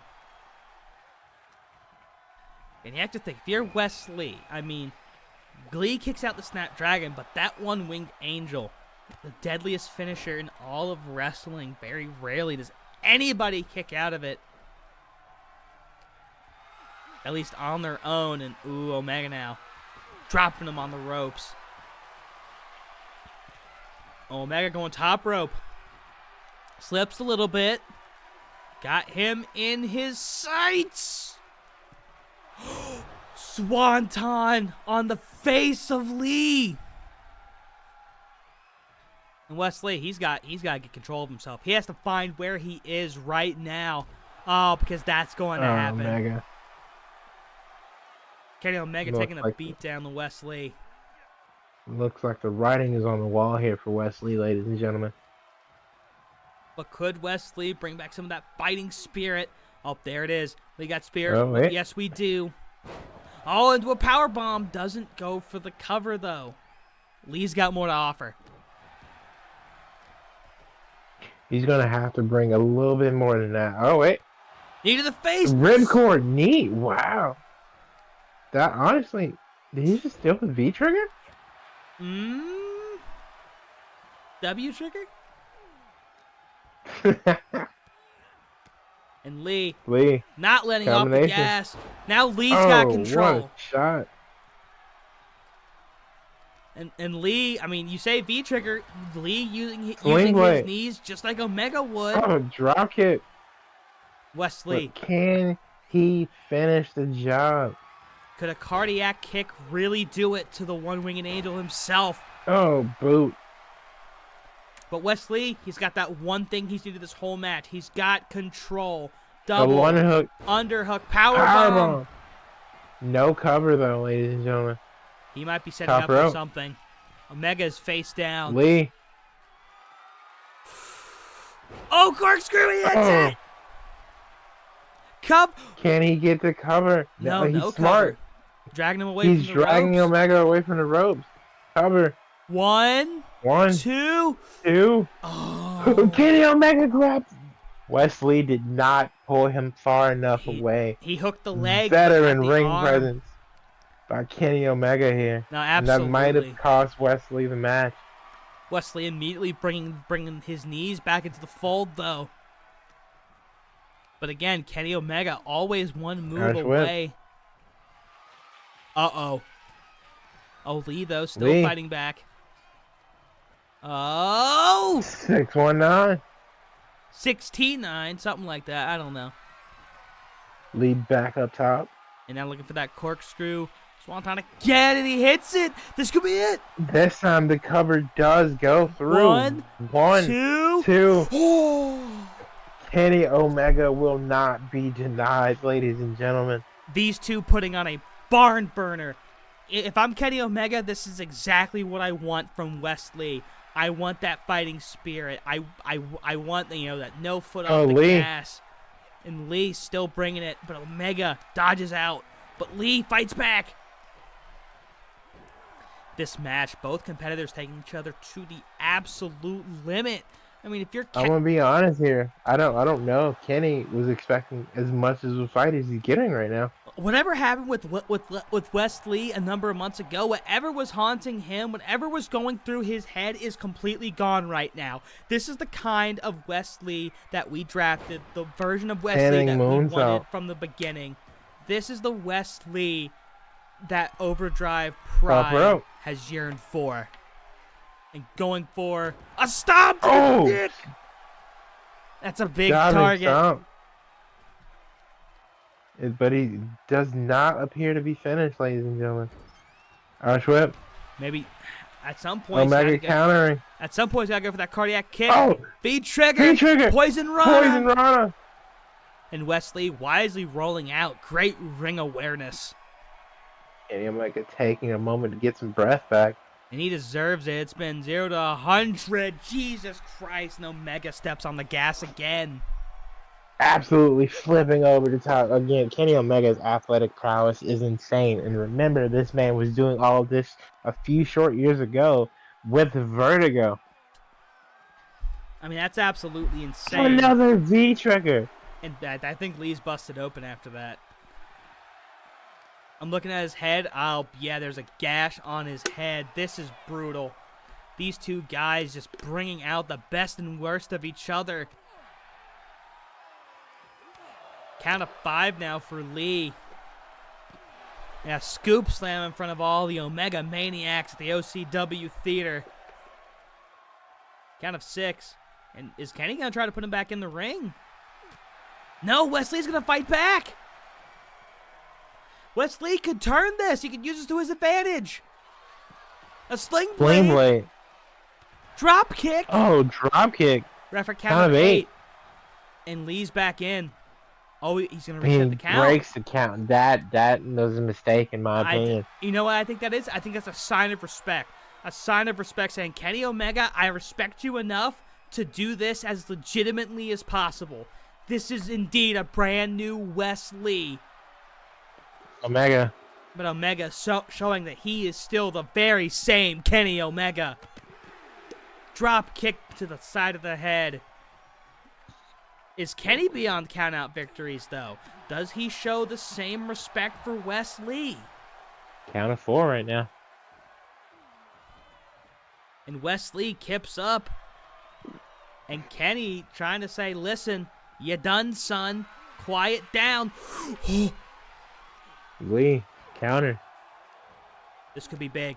This could be huge. Punches to the back. Into the corner.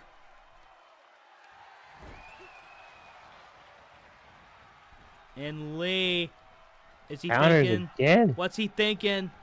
What is he thinking? Oh, he takes him out. That's what he's thinking.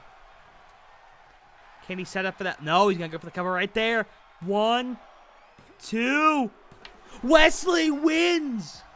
What a shot that last elbow was to the dome of Kenny Omega. No cardiac kick. Enough. No one-wing angel. Wesley, bleeding from the head, wins that clean.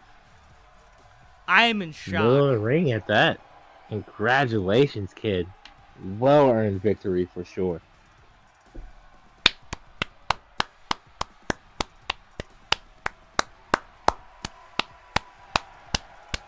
And with a victory over Kenny Omega, what does this mean for the future of Wesley?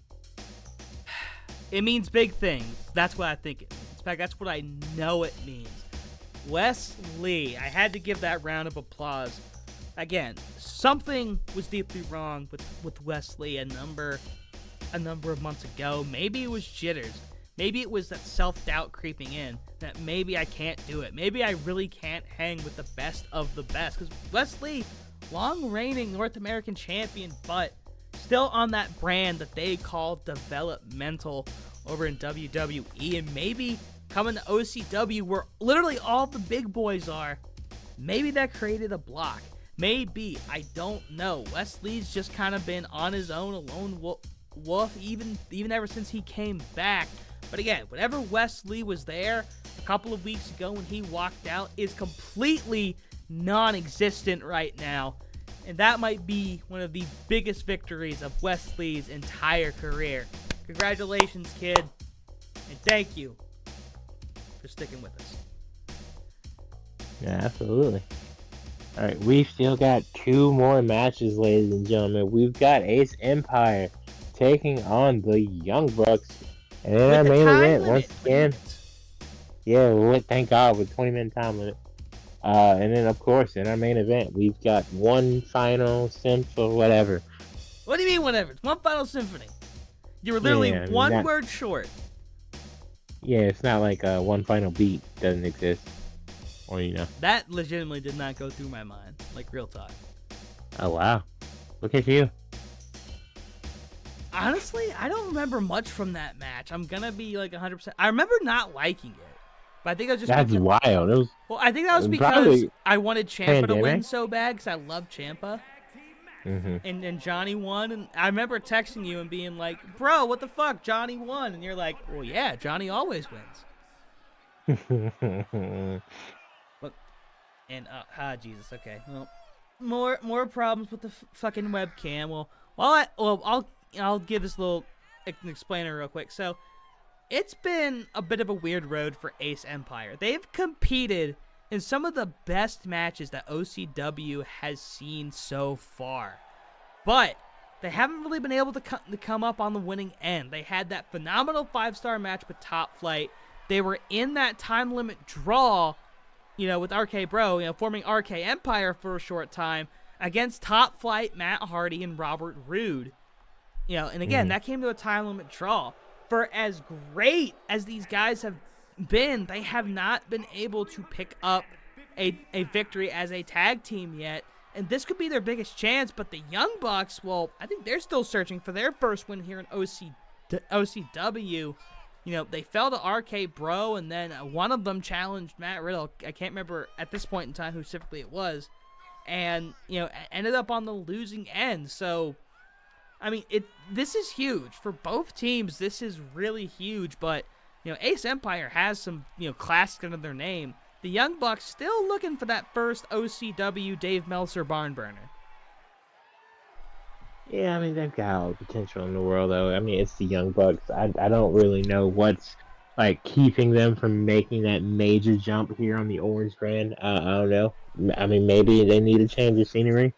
But the Bucks are one of, if not the greatest tag teams in all of professional wrestling. I think it's just a super kick away, honestly. Possibly so, and hate this goddamn camera. Has an alley-oop, and the Young Bucks trying to get off to a hot rip-roaring start here. I hate technology sometimes. There's that one NPC in Pokemon who's always like, technology's incredible. No, it's fucking not. Yes, it is, but no, it's fucking not.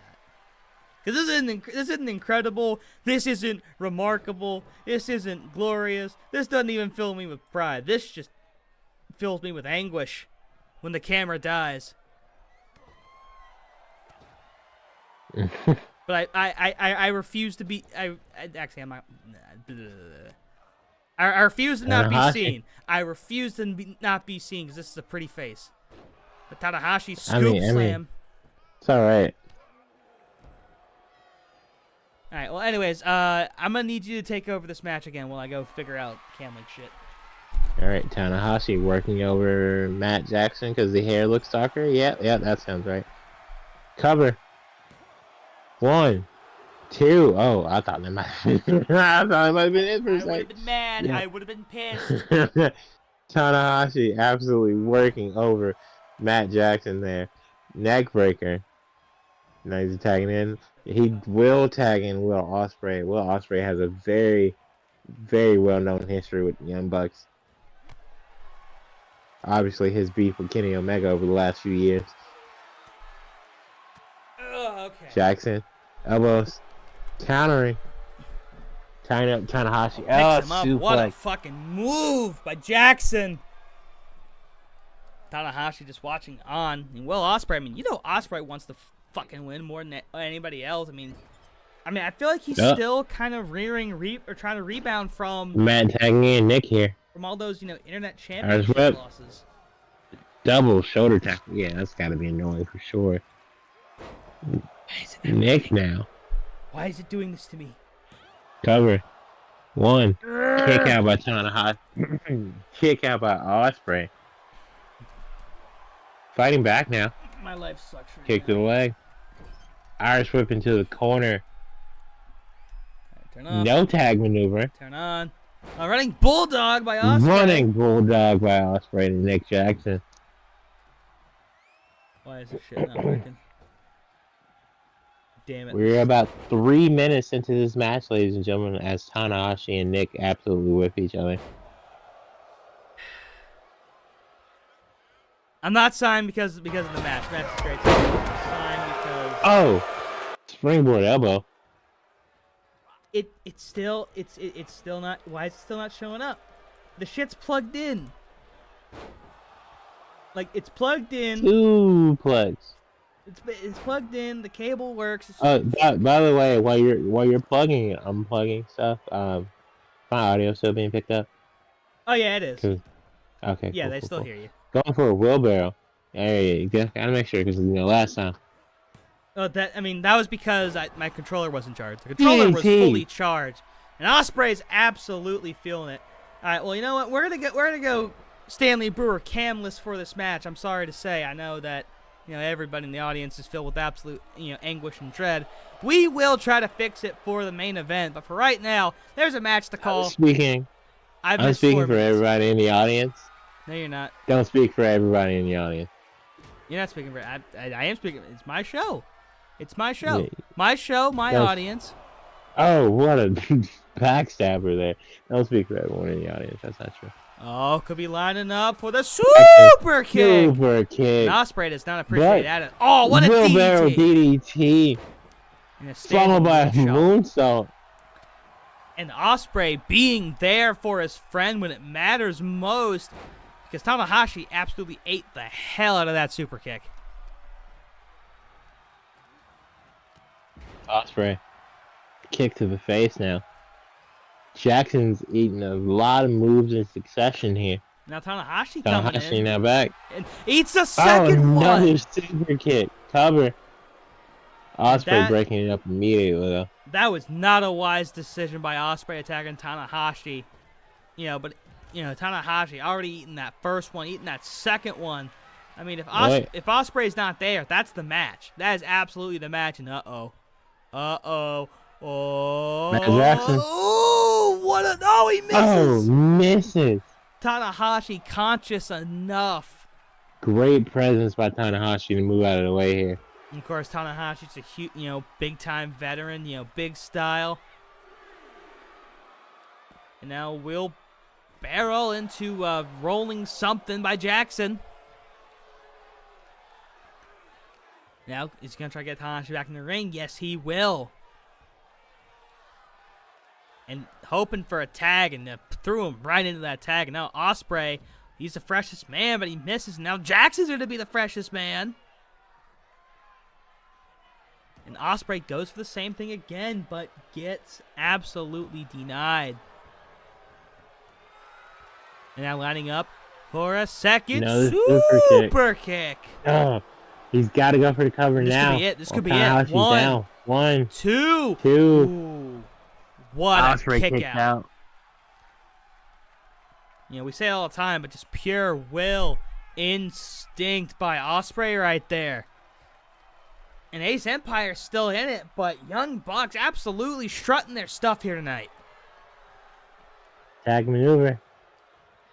And this could be, we've seen this before, double. Oh, backdrop, we haven't seen that yet. Double back body drop, followed by the moonsault. Surprised it didn't go for super kick party right there, but to each their own. Could possibly be keeping that in the back pocket. But a flurry of kicks. What a thrust kick. A little bit of showing off by Jackson. And doing the Cesaro taunt because he can. Maybe trying to build up for another super kick. But now a tag. Tagging in the neck here. Ooh, Osprey. Osprey's got him though. Osprey, about to be in a worse way. Taking him into the corner. That's the place you don't want to be. What are they thinking? Here comes the missile. What a maneuver. Now Tanahashi could possibly put this away here. We're about 8 minutes in. A spinning right. Strong right fist. And of course, just a splash. That's all Tanahashi needs to put him away. But Jackson, okay.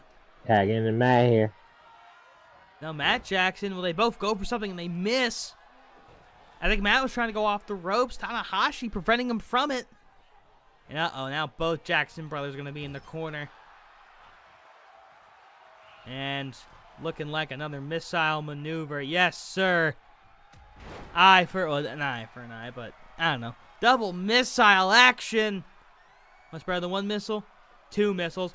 Looking for, wheelbarrow into the DDT. Springboard, wheelbarrow DDT, ladies and gentlemen. I thought maybe will that be enough? I thought he was going to be looking for the Os Cutter there, to be perfectly honest.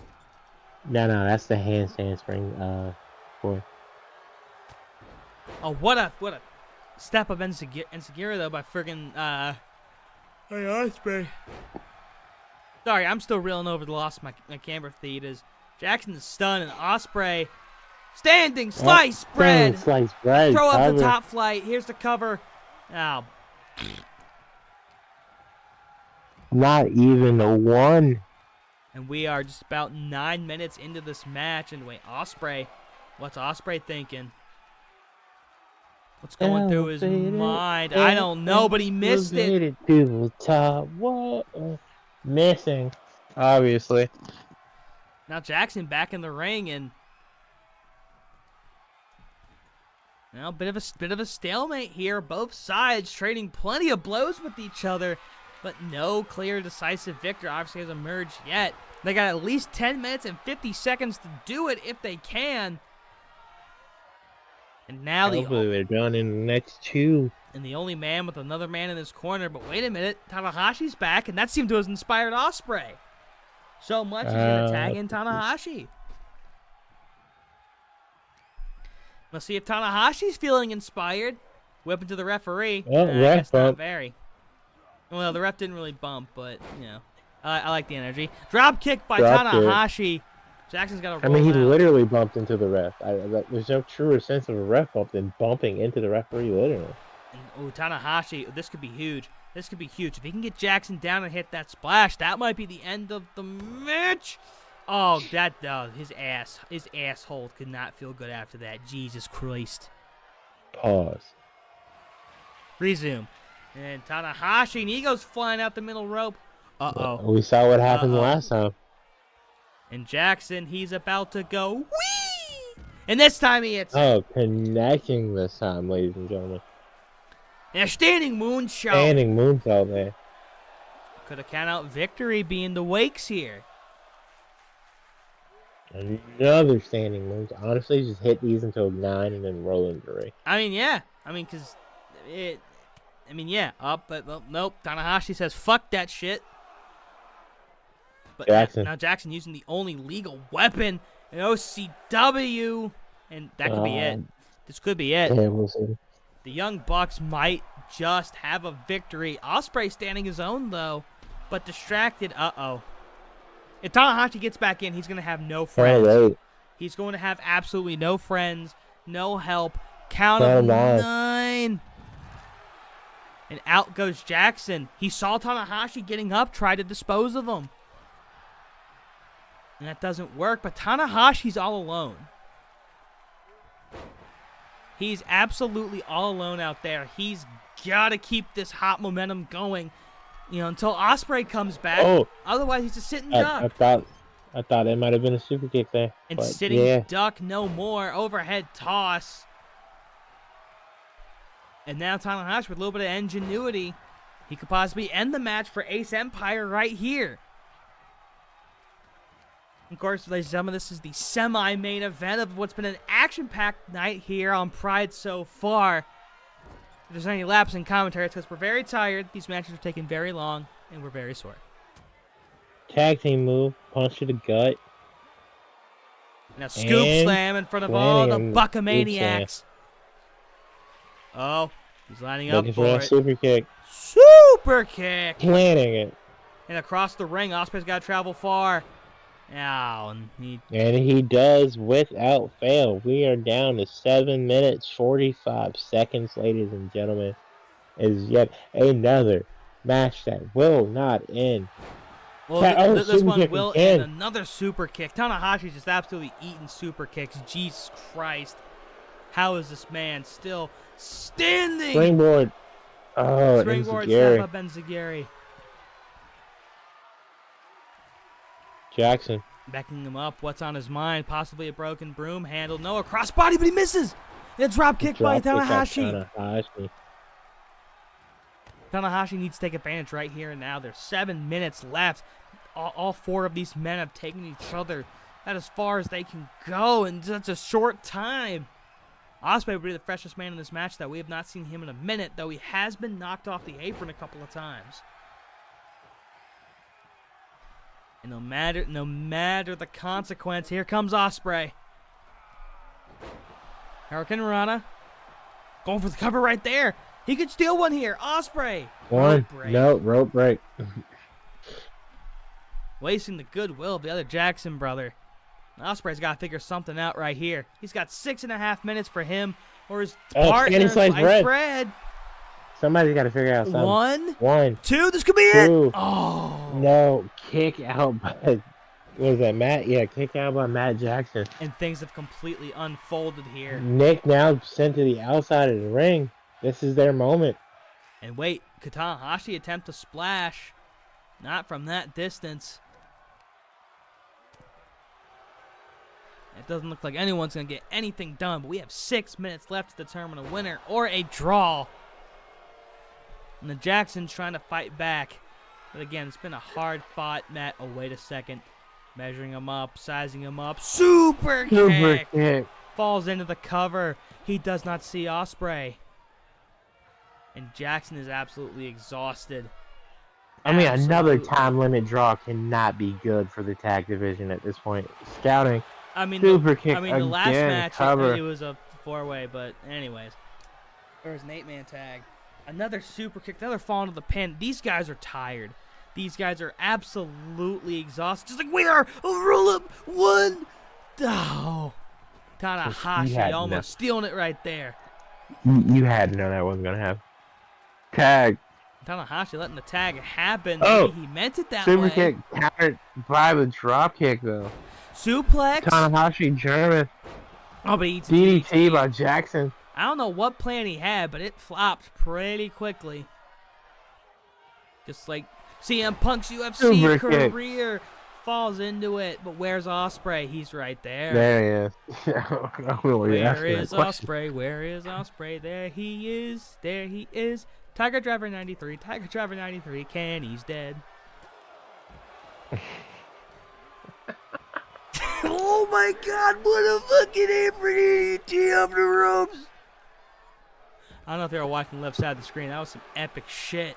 Now both Jackson brothers gonna team up on Tanahashi. Ospreay might be cooked. His top of his head spiked onto the apron. 4 minutes and 14 seconds. Tanahashi. And they gotta get Tanahashi in the ring yeah. now. Ospreay's still dead. Tanahashi's been eating super kicks Count like they're 6. Pop-Tarts for breakfast. And Tanahashi counters. Count of 7. Tanahashi scouting. And Tanahashi might realize this might be his best chance. Jackson. So does Jackson. Jackson. Oh no, Tombstone. Count of 9. He's got to get back in the ring. He's in. That's it. That's it. The Young Bucks win by count out. Oh my, bro. What is, I don't even care. What an epic struggle between two tag teams, but now you have to wonder. Ace Empire was behind Top Flight. Are the Young Bucks next in line for a tag title shot? Either before or after Top Flight gets a shot. We shall see. Huge possibility, but I know the Young Bucks are just happy to be out of this match. We've still got one more in our main event, which is probably going to drag out for at least 25 minutes. So let's be mentally prepared for that, ladies and gentlemen. We are going to take a very, very short break to get ourselves prepared. I will try to fix my camera. We will be back in just a second.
ladies and gentlemen, I had to remove my jacket because it is hot up in this building with just all the main event talent we have seen on the show tonight. But ladies and gentlemen, it is time for the one true main event of all OCW programming tonight.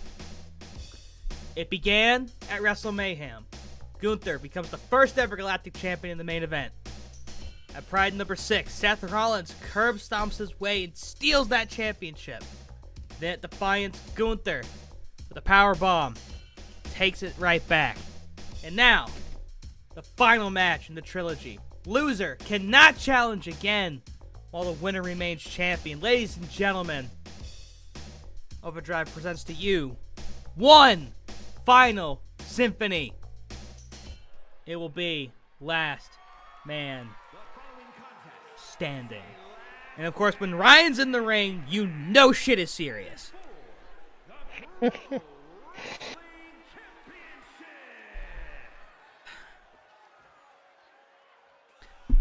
I mean, what else can be really said about these two men and the wars that they've already put each other through? Both of those legitimate singles matches. This is the first match to have really any kind of, quote, gimmick attached to it. But here it's necessary. Here it's honestly necessary. Because pinfalls are not going to cut it. Whoever can still stand up when the match is over, that is a one true Galactic Champion.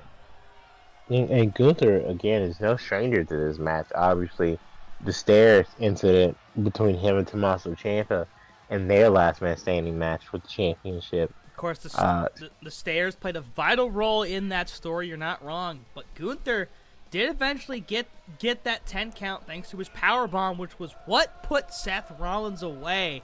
At the end of the day, Gunther has needed his raw power to get him through some of these matches. And obviously, that's been the biggest factor that Seth Rollins has had to overcome, which he's done before.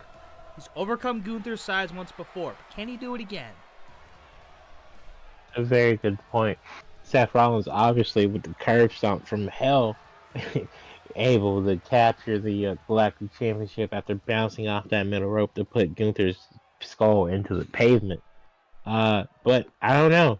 I feel like one-on-one, when you could do physically anything possible to each other, with a man like Gunther, trying to make sure that he's not the first world champion to lose his title twice, I definitely think he's got a huge chip on his shoulder, and a chip on his shoulder like that is a problem. And of course, neither man coming out with any help tonight. Rollins has enlisted the help of McIntyre and Moose in the past, while Gunther, of course, enlisting the help of Imperium. But Gunther, once again, he wants to go this alone. He is a gentleman, and he treats wrestling as a gentleman's sport. And because of that, he doesn't want help, he doesn't want interference. He just wants to know who's going to be the better man at the end of the night, and the better man will be the last man standing. I thought they were banned from ringside anyway. I don't think they ever really made that. Well, in the first go around when Rollins challenged for it, Imperium did get banned, yes, because Seth won a match against Ludwig Kaiser. Well, actually, no, that was for Defiance. I'm sorry. Because Seth won the Galactic Championship despite interference from Kaiser. Correct. Yeah, I don't think we ever set up an official stipulation for ban from ringside, but honestly, again, this needs to be settled mano-a-mano, man-to-man, for the pride and joy of the galaxy itself, the Galactic title. Seth MF Rollins, the first ever pick to Overdrive Pride, trying desperately to recapture one of wrestling's top prizes. And Gunther staring him down, absolute daggers. Of course, when you're a champion, that aura you have around you allows the belt to float. And this could be the last time Gunther sees that belt for a very long time. But for right now, he's got the aura, he's got the power, but does he have the will to win? It's a very good question, but I think he does. As Gunther hands the title to Seth Rollins, or should I say the referee to show to Seth Rollins, holding up the belt now.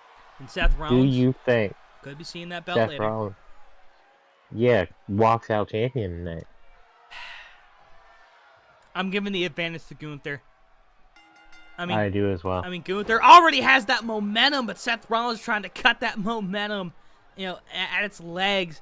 And again, with Gunther being familiar with Last Man Standing now, I do believe Rollins in real life had a Last Man Standing match with Shinsuke and managed to come out on top. But again, this is OCW. These Last Man Standing matches absolutely hit different.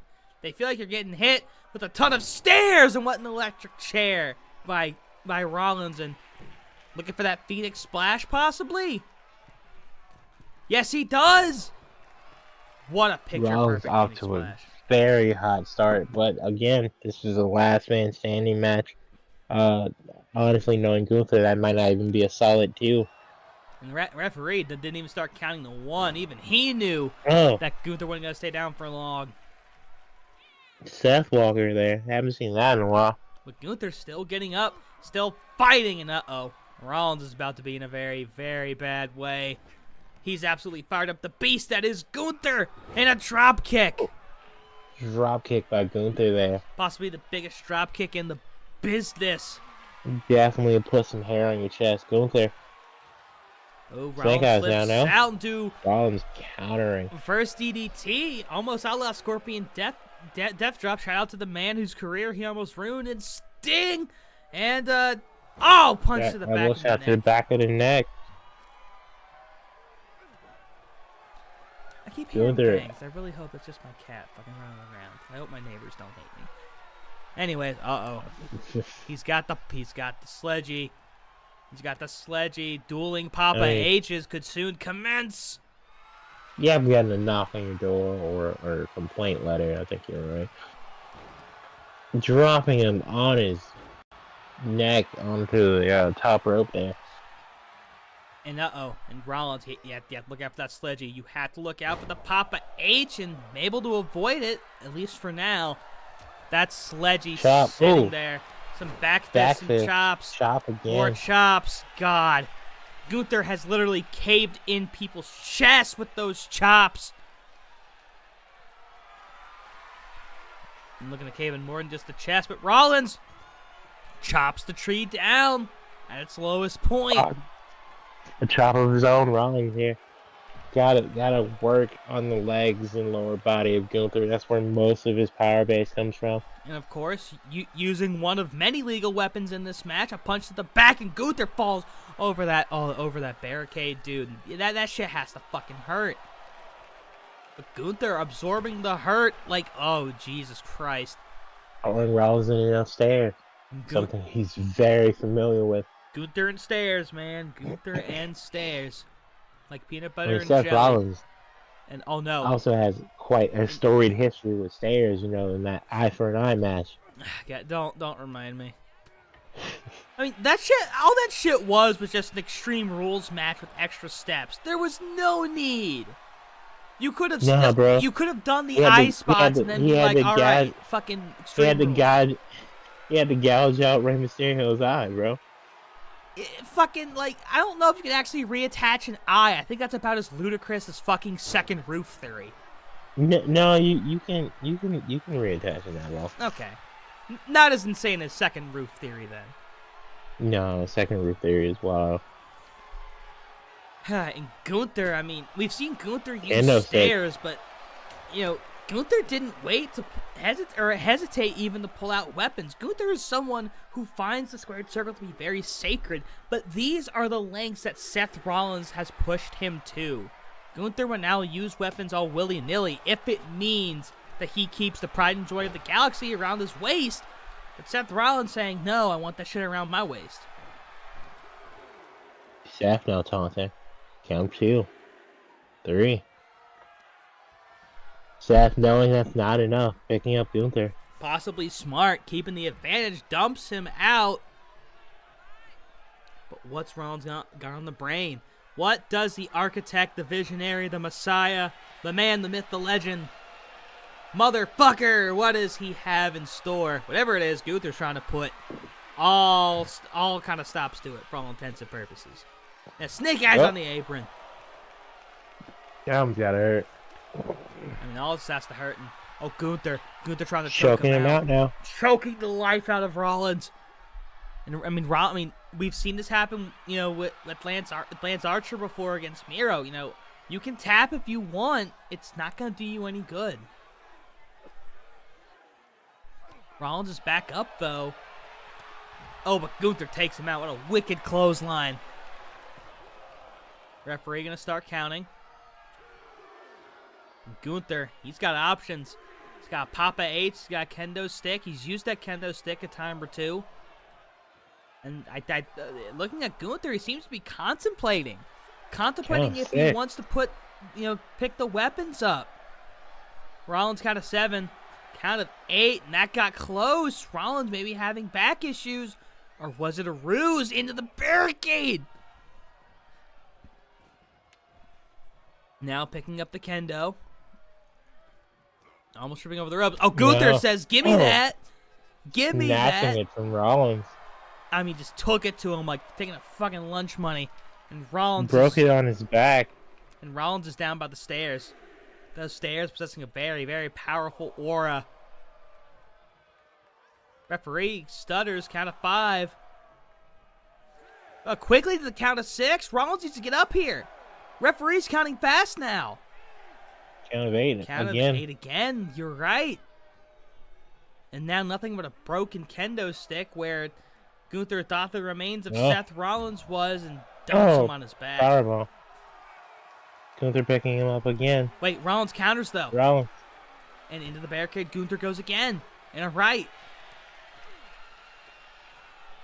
And now spearing him into that barricade. And Gunther might go down. He will. Referee can't even get to 1 for Gunther's back up though. And that's against the barricade. What a slam. What a power by Rollins, honestly, because Gunther is not a small man. And Rollins climbing back into the ring, maybe trying to pick up that Papa H. No, thinking twice. Is he going to go under the ring, or is he going to get the stairs? Count of 6. And then knowing that's not enough, knowing that's not going to be enough, Rollins second-guessing himself a bunch. Neckbreaker, the Gunther there. The referee about to start counting again. But Rollins, he knew. Because Gunther's already up, but he knew. But clubbing the back of the neck. Rollins has been working on that all match. You know, obviously trying to build up for that curb stomp. And maybe if he lines up with that sledgehammer right, a curb stomp, back of the neck, front of the face. But maybe that shot, maybe that blow to the neck did Gunther in. Gunther's not getting up. Rollins is feeling confident in himself. Count of 7 though. Count. That's the longest Gunther's been down all match. Throwing Rollins back in now. And we haven't seen Gunther pick up the Papa H. Ever since he broke the kendo stick, he hasn't used weapons. Uh-oh. This has ended matches before. That could be it for Rollins. Rollins is down. He's not moving right now. This could be it. Gunther could retain right here. Standing over his opponent, mocking him, mocking his kids, mocking his wife. Oh, and Rollins did not take that comment about Becky sitting down. And Gunther, well, he took it standing up. And now Gunther doing a little boogie right there. You know. Oh, Seth's already up, though. Count of 4. Oh, my God. That hurt me. That hurt my neck. What a clothesline there. Does Gunther think he has it? Count of 3. And again, taunting Rollins, telling him he's no good, saying, I should have been the number 1 pick and not you. Gunther, of course, still a first-round pick. First Galactic Champion. First. 8. Oh, my goodness. Again, that must be Seth Rollins' favorite number because it's the 4th time he's gotten up at that number during the count. Gunther just can't seem to get those last 2 digits. That neck breaker, though, could that be the last 2 count he needs? Gunther does a little teleport sidestep there. He's serious about this. Out of 7. Up at 8 again. Rollins refuses to quit. And Gunther wants him to so bad. What a clubbing blow. The chest of Rollins. Count of 1. Rollins is writhing around. He's not unmoving like he's been. He might be able to get up earlier, or not at all. Does he have the will to go on? Count of 5. Halfway there for Gunther. 7, getting closer to heaven, but Rollins is up again. And now punch to the lower section of Gunther. Now flurry of kicks. The Nebula is popping. What a Falcon Arrow. His knee might have landed on the Papa H. No one kicks out of the Falcon Arrow. Does anybody stand up from it?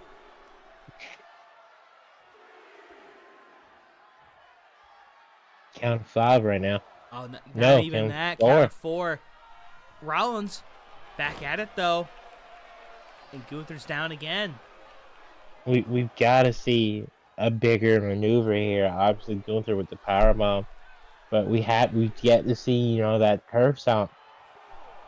And count of 4. Gunther says it's going to take a lot more than that. But down he goes again. And uh-oh. He's got the sledgy. Looking for that Papa H right to the knee. Into the leg. To the face. And could that be it? Does the Papa H win it for Rollins here? Rollins standing there like an executioner. Gunther's already up earlier than he has been. And Gunther now, God, chop to the back. And a kick to the front. The referee going to start counting. And now Gunther's the one standing right in the middle of that C for championship. The absolute psychological warfare at play here. Gunther striking a pose, maybe a little bit too early there. Rollins doesn't like mind games because he's the mind games guy. And dropping him on the middle rope, and Rollins now laying across the sea. But will it be enough? So far, neither man has gotten close to a 9 count, let alone a 10. And Yeah, up 4. at 4, Rollins starting to see the light. Now Gunther just chopping him down again. And again, pointing down, taunting Rollins, telling him over and over why he's not enough. And Rollins has to sit there and take it. He's getting up. About to say he wasn't, but he proved me wrong before I could even say it. And Gunther just trying desperately to keep him down. But Rollins not staying down. The fans getting pissed. This absolute lack of variety. Ref at 3 now. And count of 4. Rollins been up at 4 the past several times. Swinging neck breaker. Again, Gunther has several moves that he could use, like the splash, the beheading, that overly complicated, destructive clothesline, or even the last symphony. That power slam. But nothing seems to have. I think Gunther's just getting too cocky. He keeps thinking. This is it. I've taken out Rollins, but Rollins is answering the bell every time. And see, Rollins knows that when Gunther's not done. Wait a second. Pedigree!